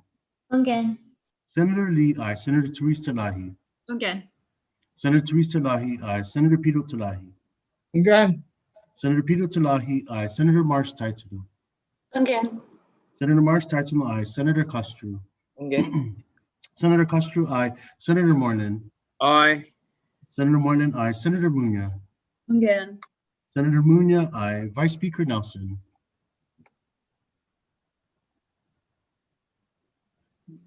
We may have lost the Vice Speaker on the link. We'll stand by for her return, sir. Mr. Chair, if we're unable to get her back on, just a motion to excuse members not present. Correct. Any objection to that motion? No objection. Actually, I do. Objection. You have an objection to that motion? Yeah, I would just like to give the opportunity to get her back online unless she says that she's unable to get online, or she gives her blessing. I feel that we need to give Absolutely, the opportunity to vote. So if we can try to get her back online without having to excuse a member, I mean, that would be the first, yeah. Understood. Okay, Senator Lee. Just to repeat my amendment, my motion is, in the event that we're unable to get any member back online and they're having trouble and they contact us, they're having trouble, just to excuse members not present. Thank you very, very much. Yes, because I was advised by Senator Nelson that she's been having problems, and that's why every now and then you see her pop up and then disappear and then pop up again, and only have the phone to be able to communicate. All right, are there any, there is an objection. Do you still stand with your objection, Senator Sabina? Well, yeah, it wasn't clear what the motion was, but so since it has been clarified, yeah, I agree that we need to attempt to try to reconnect with her. That's correct. We'll just go through the votes, and then at the end, we'll find out. So yeah, so there was, yeah, I removed my objection since it was clarified that we were not excusing her. All right, in the event we can't get her back on, then she'll be excused. All right, Joe, would you please continue on with the vote, and then we'll come back and while we're waiting for the vice speaker to come back.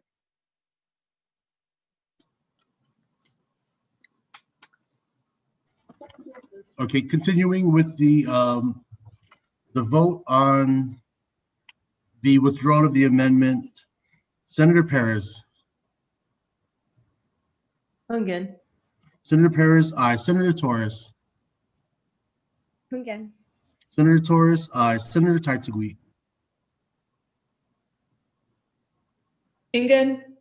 Senator Taitagui, aye. Vice Speaker Nelson, excuse. I'm gonna show you some pictures that they just sent me. Okay, I'll give it to you, right? Sorry, Somebody's got a mic on, please. Senator Sabina. Mr. Chair, yeah, so I just have an objection to that because, you know, we're dealing with a virtual platform, and I don't want to use an expediency as an excuse for excusing anybody. We should provide more opportunities. Is there a way we can't get her back online, even by phone? A phone call? Point of I'm information. calling her at this time. Thank you, Mr. Chair. Mr. Chair, I have a point of information, please.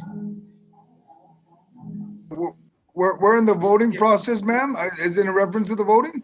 Yes, sir. It is not a debatable motion, and there is a roll call. And if there's an objection, and you register the vote, yes or no. But we are on the motion, so the vote must proceed.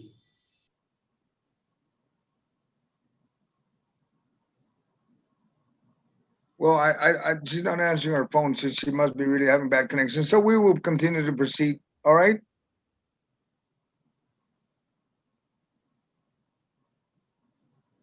Joe?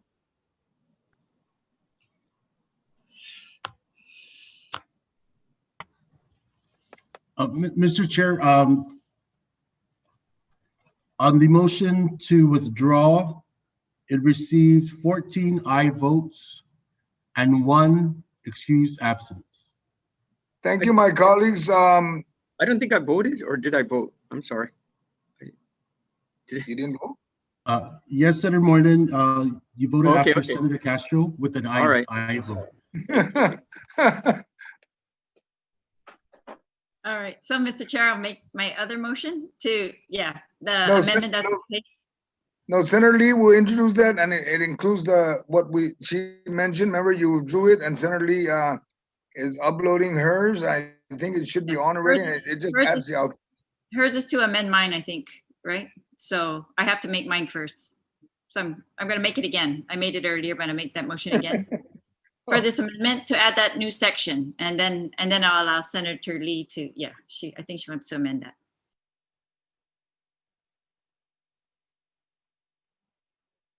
Okay, you're going to introduce a new amendment? Is No, that the what one- they're adding? The one we've discussed, the new section. We just have to redo it. So I'm introducing it again, but it's already the one uploaded, the last one uploaded by me. It's to add the new section regarding the FY20 lapses. And then, so now I think I've discussed my motion, so now it's up to Senator Regine if she wants to amend it. Okay.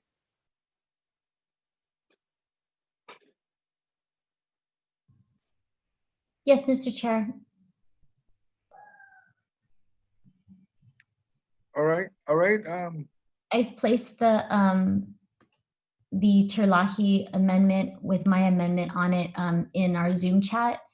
And again, it's the unexpended balance of the appropriation from section 2 of chapter 4 of Public Law 35-36 in fiscal year 2020 shall be available to the Public Defender Service Corporation and alternate public defender until fully expended. Okay, that's your amendment to her amendment, Yes, correct? sir. Yes, sir. Okay. Do we need to discuss this any further? Senator Torres? I just want to ask Again. in what, no, I'm sorry. I just No want to ask problem, no problem. in what proportion? In what proportions? Or does it matter? You're just giving it to them and they decide? I'm just asking.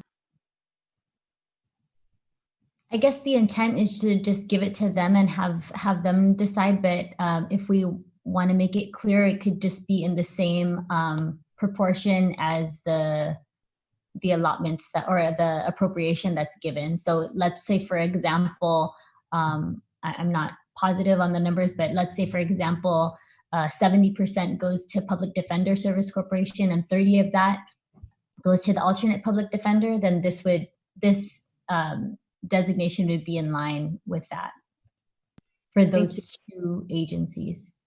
Okay, thank you. All right, anybody else would like to discuss the amendment to the amendment? Senator, did you read off your amendment before she read the amendment to your amendment? That's what I was waiting for. Oh, I didn't read it again because I had read it earlier, but Okay, she also read it in reading her amendment, so. Okay, everyone. all right, I hope everybody's satisfied. Any further discussion on the amendment to the amendment? None. Joe, take the roll call, and I will continue to, after I vote, I'll continue to call Senator, Madam Vice, and see if she can get back on. Thank you, Mr. Chair. On the amendment by Senator Lee to Senator Therese Terlahi's amendment. My apologies. Chairman San Agustin. Aye. Chairman San Agustin, aye. Vice Chair Rigel. Aye. Vice Chair Rigel, aye. Vice Chair Shelton. Again. Vice Chair Shelton, aye. Speaker Munoz-Barnes. Again. Speaker Munoz-Barnes, aye. Senator Lee. Again. Senator Lee, aye. Senator Therese Terlahi. Again. Senator Therese Terlahi, aye. Senator Peter Terlahi. Again. Senator Peter Terlahi, aye. Senator Marsh Titano. Again. Senator Marsh Titano, aye. Senator Castro. Again. Senator Castro, aye. Senator Moylan. Aye. Senator Moylan, aye. Senator Munoz.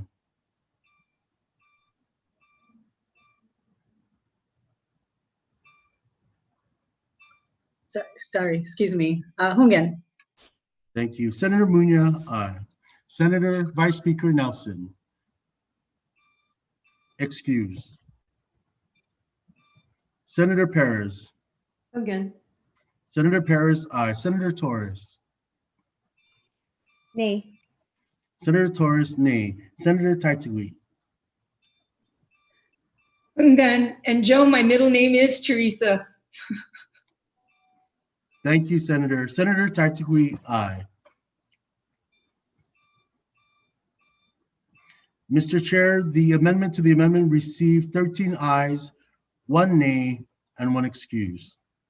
Thank you, my colleagues. Now I have tried to get a hold of Madam Vice Speaker, no luck, through WhatsApp and through regular phone, and she did advise me earlier that she was having problems.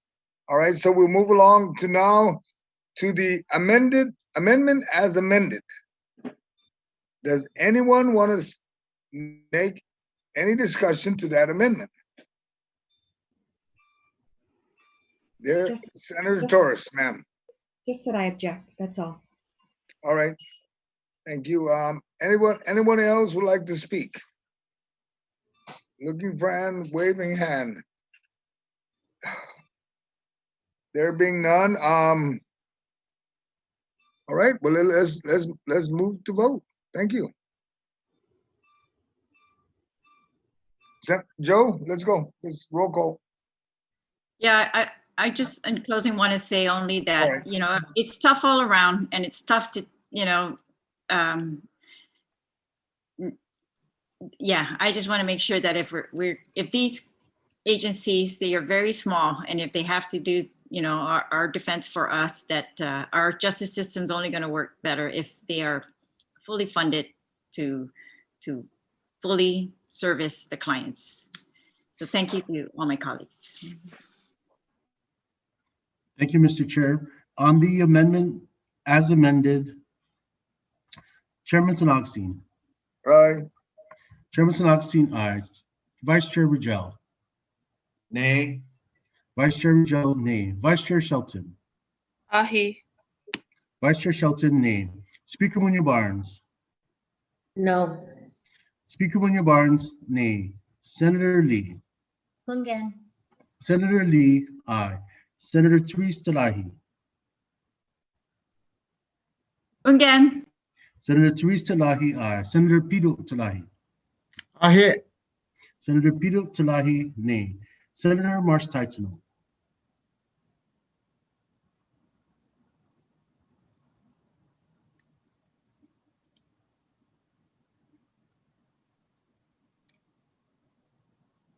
Please unmute your computer, please, your mic. Senator Kelly? Was it on mute when I said that? Yes, we didn't hear anything. Okay. Yeah, I said pass. Oh, you said pass, okay. Senator Marsh Taitano, pass. Senator Castro. Again. Senator Castro, aye. Senator Moreland. Aye. Senator Moreland, aye. Senator Munya. Hungan. Senator Munya, aye. Vice Speaker Nelson. Vice Speaker Nelson, excused. Senator Perez. Hungan. Senator Perez, aye. Senator Torres. Nay. Senator Torres, nay. Senator Taitagui. Hungan. Senator Taitagui, aye.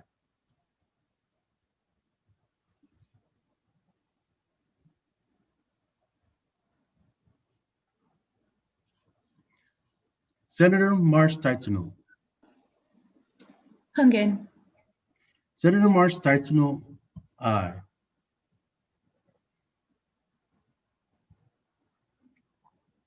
Mr. Chair, the amendment as amended received 9 ayes, 5 nays, and 1 excused absence.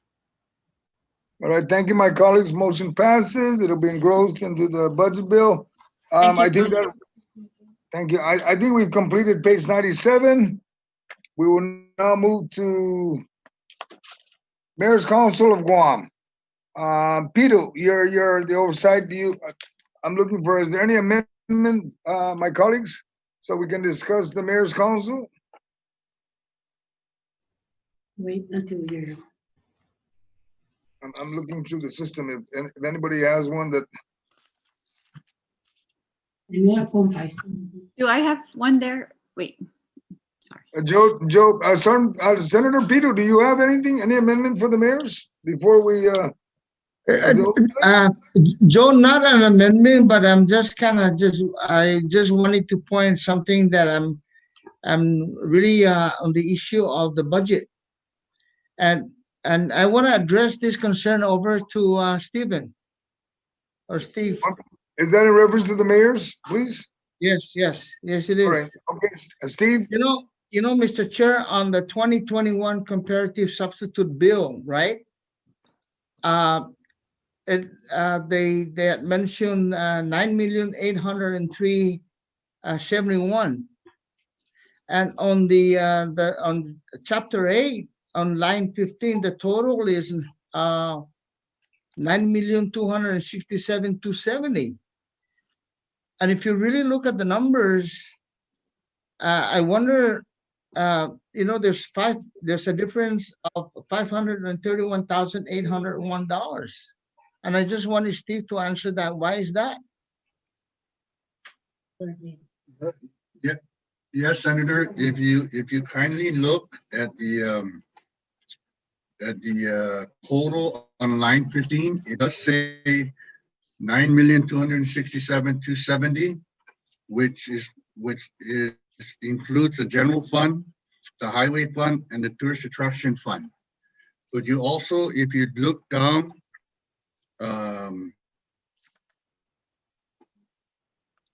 The other sections. if you look down to section 2 on line 16, it appropriates an additional 535,801. Okay, Okay, so that's Okay, if you add that together, that's the total. yeah, I'm just seeing it now. Thanks, Steve. Okay, you're welcome, sir. All right, we're good. Now amendments, I think Senator Therese, you had an amendment. If you can please state your amendment. I'm trying to find it. Yes. Your Well, amendment. yeah, I think they're uploading it right now, Mr. Chair, and it's to allow for continuing appropriations because I checked the fund list in the back and they're not included there. And I share the concerns with Senator Pito Terlai that so if you look at the funding sources, below the general fund. So for example, the street maintenance and beautification, we're giving them from the tourist attraction fund 281, but last year they received 880,000. And this is for maintenance and beautification of non-routed public roads and the operations of the mayor's office, but not for travel. And that was alarming to me. And I know that they work very, very hard on road maintenance and just beautification of, that means cleaning everybody's junk and everybody's trash and clearing debris, all that other miscellaneous debris like we talked about yesterday.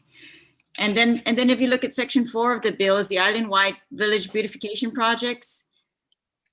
We're giving them in this bill $140,000. Last year, they received $400,000. Now, both of these obviously are funded from the TAF, and that's why the drastic reductions, but they're drastic reductions. And we've heard the mayors under current appropriations saying it's really hard for them to get all that work done. But anyway, so I couldn't find another funding source, but I'm giving this a continuing appropriation just if there are any lapses from FY20 that those would carry over, Mr. Chair. I don't see it loaded yet, but let me see. All right.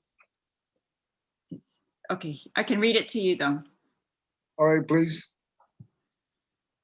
To all our colleagues, Yes. Senator Therese will read it. To add a new section to chapter 8 of the bill to read, continuing appropriation authorization. Notwithstanding any other provision of law, the allotted but unexpended balance of funds appropriated to the Mayor's Council of Guam for fiscal year 2020 shall not lapse and shall continue to be available until fully expended. Thank you, Mr. Chair. All right, does anyone who would like to discuss that and how we can assist the Mayor's Council? Pito, if you can turn on your mic, please, so we can hear you, sir, if you would like to comment.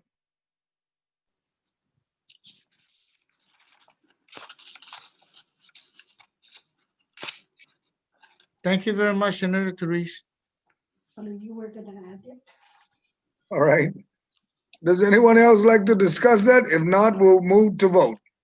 If I could just add, Mr. Chair, so if you look at the street maintenance, the amount we're giving them is $281,000 this year.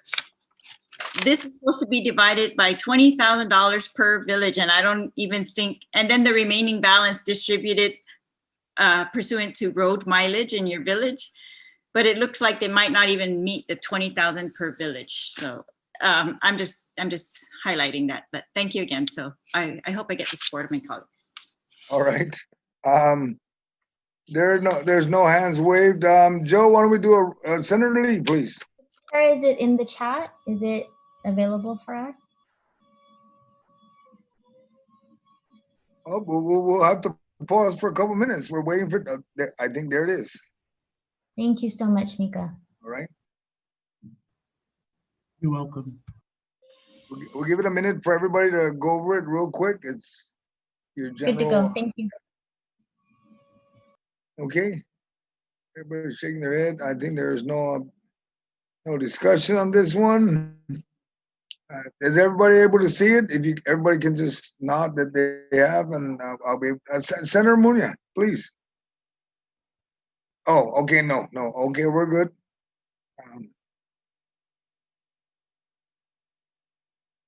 All right, Joe, if you can do the roll call, and we can basically close the issue with the mayor's council, please. Thank you, Mr. Chair. On the amendment proffered by Senator Teresa Lahi, Chairman San Agustin. Aye. Chairman San Agustin, aye. Vice Chair Rajel. Aye. Vice Chair Rajel, aye.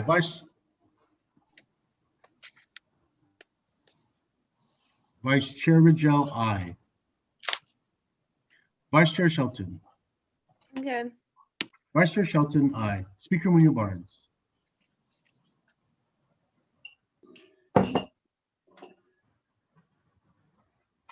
Yes. Speaker Munya Barnes, aye. Senator Lee. Unggan, por favor. Senator Lee, aye. Senator Teresa Lahi. Again. Senator Teresa Lahi, aye. Senator Pidot Talahi. Unggan, por favor. Senator Pidot Talahi, aye. Senator Mars Taitanu. Again. Senator Mars Taitanu, aye. Senator Castro. Again. Senator Castro, aye. Senator Moylan. Aye. Senator Moylan, aye. Senator Munya. Again. Senator Munya, aye. Senator Vice Speaker Nelson.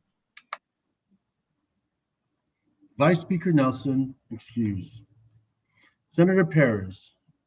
Again. Senator Perez, aye. Senator Torres. Again. Senator Torres, aye. Senator Taitugui. Again. Senator Taitugui, aye.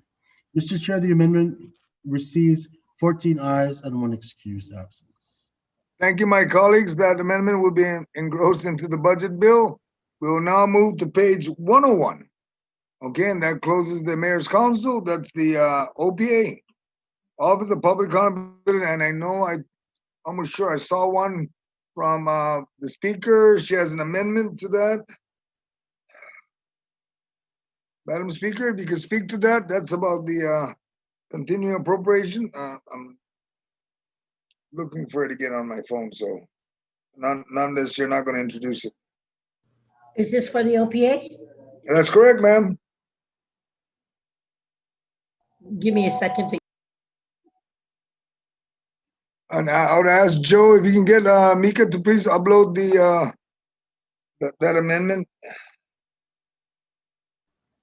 Yes, sir. One moment, please. That's going to reflect line 13, page 101, the continuing appropriation for the OPA for 2020, fiscal year 2020. It has been loaded. Okay, folks?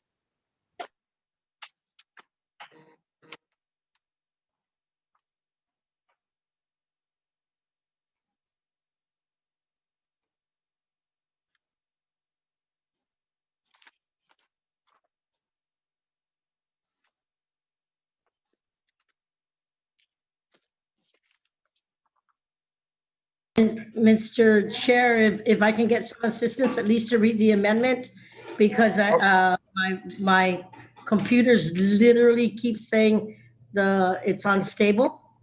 So All if you right, can- I can read it, Madam Speaker. It's also on the chat, line 13, page 101, to add a new section to the bill, section continuing appropriation, notwithstanding any other provision of law. The allotted but unexpended balance of funds appropriated to the Office of Public Accountability for the fiscal year 2020 and prior shall not lapse and shall continue to be available until fully expended.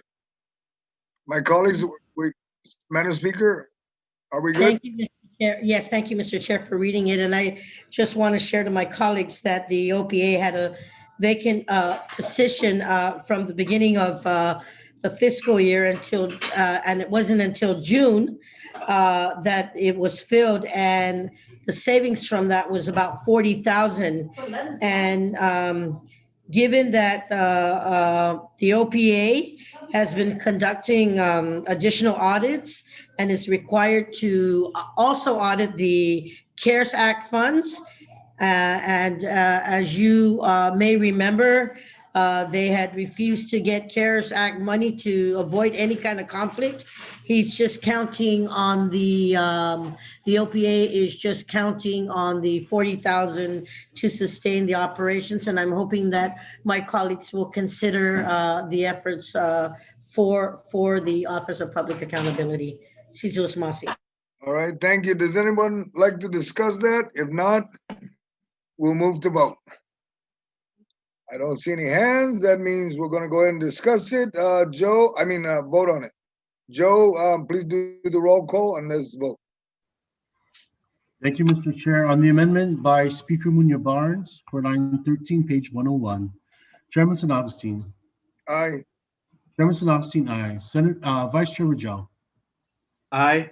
Vice Chair Rajal, aye. Vice Chair Shelton. Good. Vice Chair Shelton, aye. Speaker Munya Barnes. Okay. Speaker Munya Barnes, aye. Senator Lee. Again. Senator Lee, aye. Senator Teresa Lahi. Again. Senator Teresa Lahi, aye. Senator Pito Tulahi. Again. Senator Pito Tulahi, aye. Senator Marsh Tatanu. Again. Senator Marsh Tatanu, aye. Senator Castro. Again. Senator Castro, aye. Senator Moreland. Aye. Senator Moreland, aye. Senator Munya. Again. Senator Munya, aye. Vice Speaker Nelson. Vice Speaker Nelson excused. Senator Perez. Again. Senator Perez, aye. Senator Torres. Again. Senator Torres, aye. Senator Taitui. Again. Senator Taitui, aye. Mr. Chair, the amendment received 14 ayes and 1 excuse.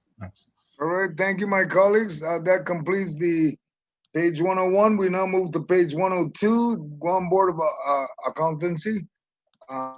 There are no amendments in place. We will now move on from that, and I think that's the agency I oversees, and they're okay. They're surviving.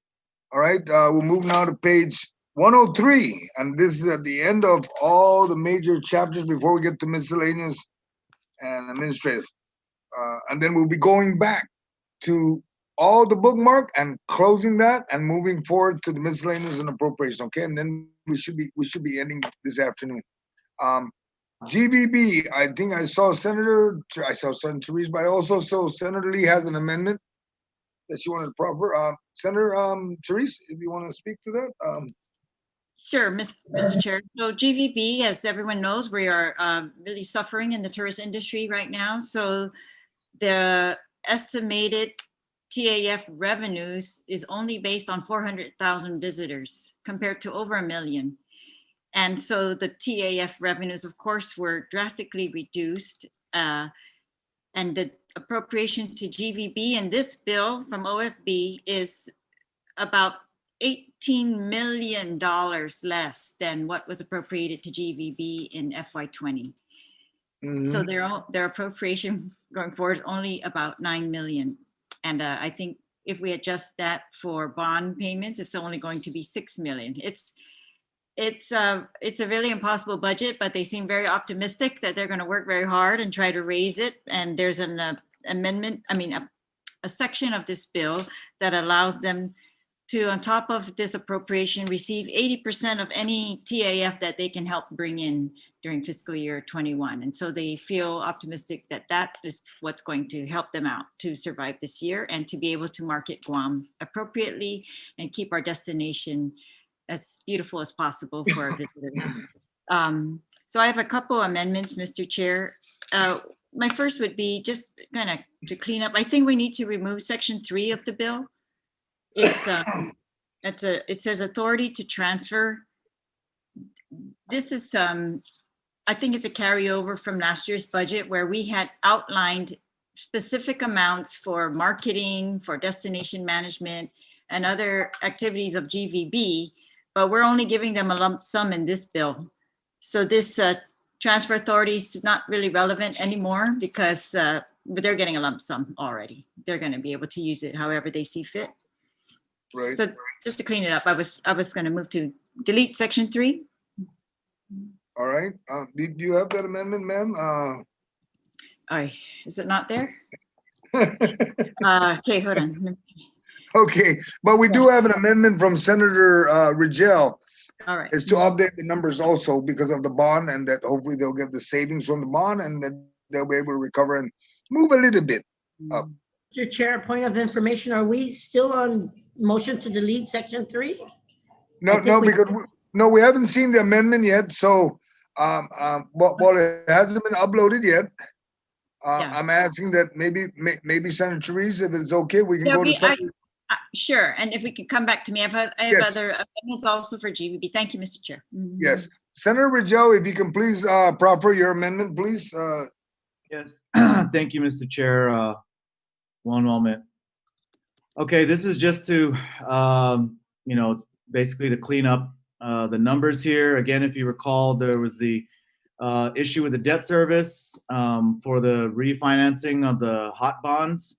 And so when we changed it earlier in the budget to include the debt service payment, that means that we have to take it out of the TAF fund. And then when it's refinanced, then those funds should go back to the TAF fund. But so in order to reflect those changes, this amendment is to lines 3 through 9 of page 103, GVB appropriations. It crosses out the sum of $9,287,212 and replaces it with $6,389,099. And then that's all the amendment does, is basically makes that correction to the amount. All right. Do we need any discussion? This is just more administrative cleanup.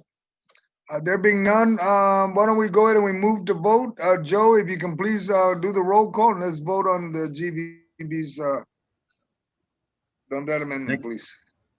Thank you, Mr. Chair. On the amendment by Senator Rigel, Chairman San Agustin. Aye. Chairman San Agustin, aye. Vice Chair Rigel. Aye. Vice Chair Rigel, aye. Vice Chair Shelton.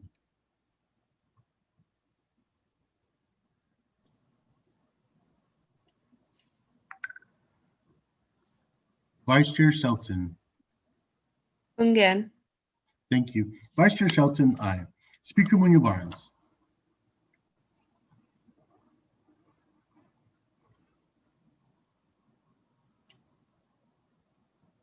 Ungan.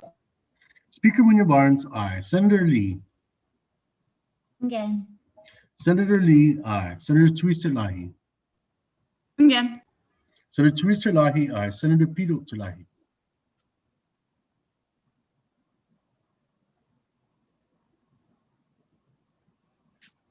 You do. Por favor. One more time, Hungan. Senator Pito Talahi, aye. Senator Mars Taitano. Again. Senator Mars Taitano, aye. Senator Castro. Again. Senator Castro, aye. Senator Moylan. Aye. Senator Moylan, aye. Senator Munya.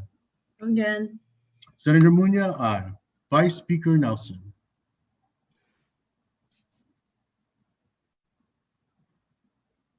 Vice Speaker Nelson excused.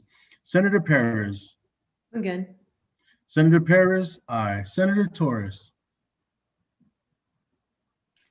Again. Senator Torres, aye. Senator Taitugui. Again. Senator Taitugui, aye. Mr. Chair, the amendment received 14 aye votes, 1 excused absence. All right, thank you, my colleagues. That motion passes.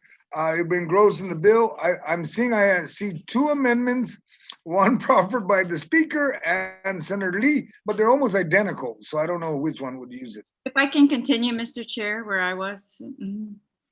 Okay, I hope it's not in conflict with the other 2 amendments because they may be the same as what you got then. All right, please. Well, as the oversight chair, yes, I have several amendments for this GVB. So the first one, as I told you, was to remove section 3. And I described it already. I just think it's not applicable anymore to allow them transfer authority with these appropriations. It's a lump sum appropriation. Okay, I'm just looking for that in the chat and also on with my office there. We'll upload. They just asked me to give them a few minutes and they'll be able to upload it. So how many amendments do you have, Senator Therese, so that maybe they can start uploading it all and it'll just Yeah, start so one, flowing? there's two and a possible third, but I might have to come back for the third one. So just the two right now. All right, does any of them have a continuing appropriation? Because Senator Lee and Madam Yes. Speaker's got one. Yes, yes, I do, because they have requested a continuing appropriation. They estimate their carryover lapses might be close to $1 million or. All right. The only reason why Senator Therese is just to make it known that both, I guess all three of you senators have the same amendment. So I just want to make sure that we're able to clean it all up to make sure everything is good to go. All right. Senator Lee? Is it uploaded, Mr. Chair? Yeah. If I could just ask my colleagues, before we got to this section, I went to all of the different folders to see if there was an amendment like this. So I'm just trying, I know we're moving quickly, so it's just important that we try to get all of these things in writing before we come to it. Because when I'm on recess, I'm trying to prepare so that we can move a little bit more quickly. So if we could have everything in writing and I think we're all trying to do that, Mr. Chair, as best as we can. So Yeah. I checked in Senator Terlahi's folder and I was looking for any amendments related to this section of the bill, Mr. Chair, and so that's the reason why there might be multiple amendments. So all right, I mean, not a I can problem. withdraw if others want to move forward at this time. Okay. Joe, do we have the uploads of Senator Therese's amendments?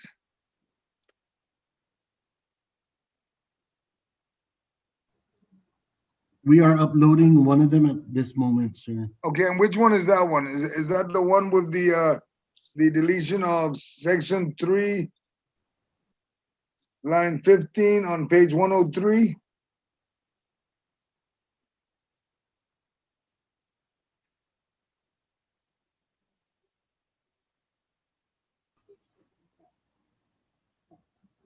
Yes, sir. Senator Munoz, That would be the correct one. okay, Senator Munoz, you wanted to speak, ma'am, while we're waiting Yeah, for all the uploads? I just wanted to make a comment that it seems that the chair usually has the opportunity to go first. Yes, and then that's what we're trying to do, but in the absence of any amendments there, when there's other amendments already placed, I'm gonna move it forward. And Thank then you. we'll work from there, okay? You're uploading, Joe, the amendments? Yeah, they've been sent, Mr. Chair. So I think, and they've also been sent by WhatsApp. Yeah. But All right.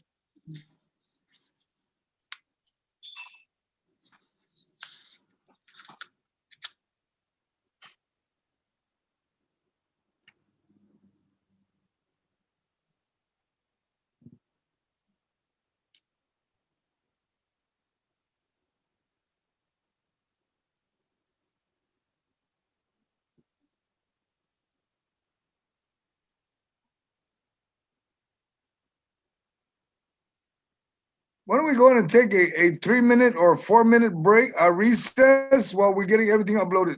We see have everybody holding on the site. Thank you. We take a recess.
1.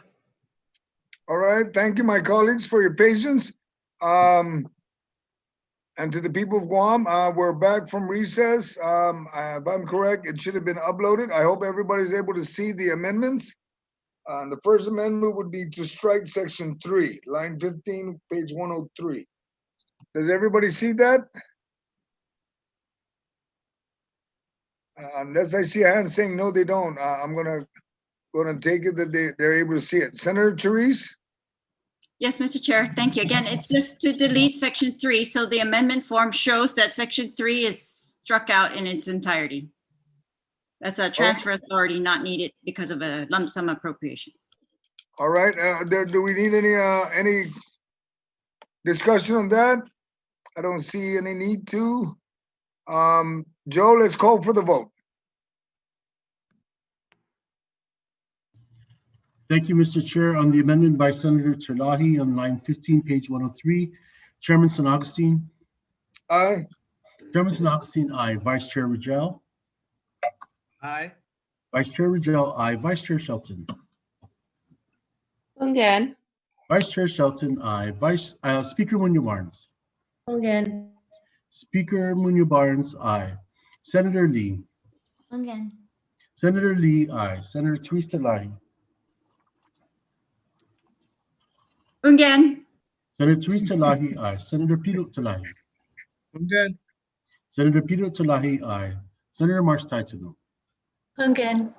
Senator Marsh Taitano, aye. Senator Castro. Again.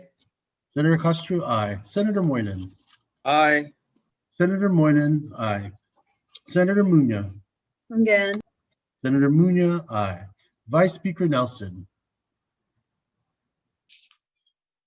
Vice Speaker Nelson excused. Senator Perez. Again. Senator Perez, aye. Senator Torres. Again. Senator Torres, aye. Senator Taitagui. Again. Senator Taitagui, aye.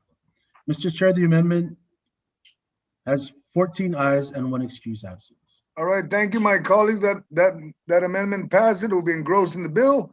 The next amendment proffered by Senator Therese Terlahi is the same amendment that Madam Speaker and Senator Lee proffered, so that we have an understanding that all three were all actually wanted to make sure that there was a continuing appropriation.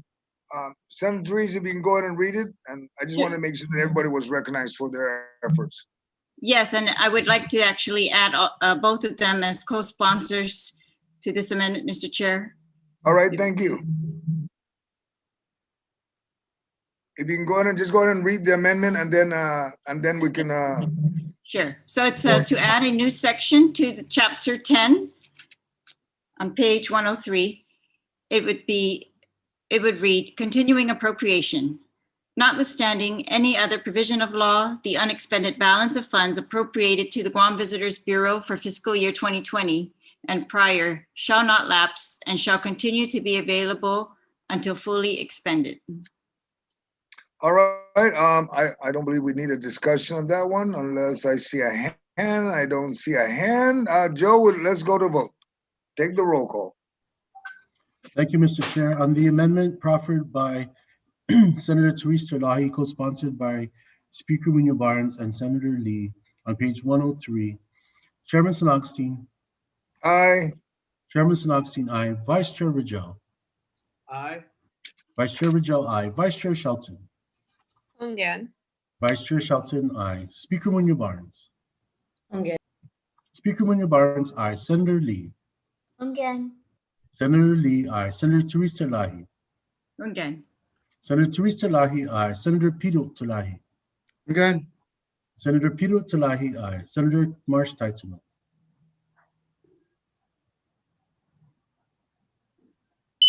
Sorry, our cooking set off the smoke alarm. Again. Senator Marsh Taitano, aye. Senator Castro. Again. Senator Castro, aye. Senator Moylan. Aye. Senator Moylan, aye. Senator Munoz.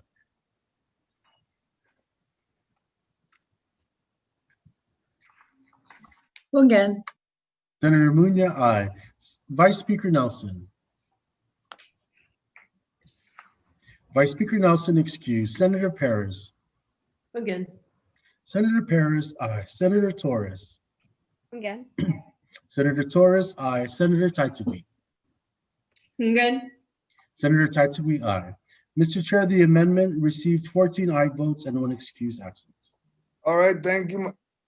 Thank you, my colleagues. That amendment passed. It'll be engrossed in the budget bill. Senator Therese, did you have a third one, or are we pretty much done with GVB?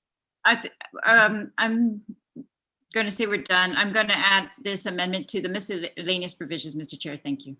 All right, my colleagues, we've ended and we've heard the alarm already on Senator Kelly. So that means that we'll recess and we'll come back at 1:30, if that's okay with everybody. 1:30, okay? Some I know are focusing, asking for 2, but 1:30, I just want us to close the loop.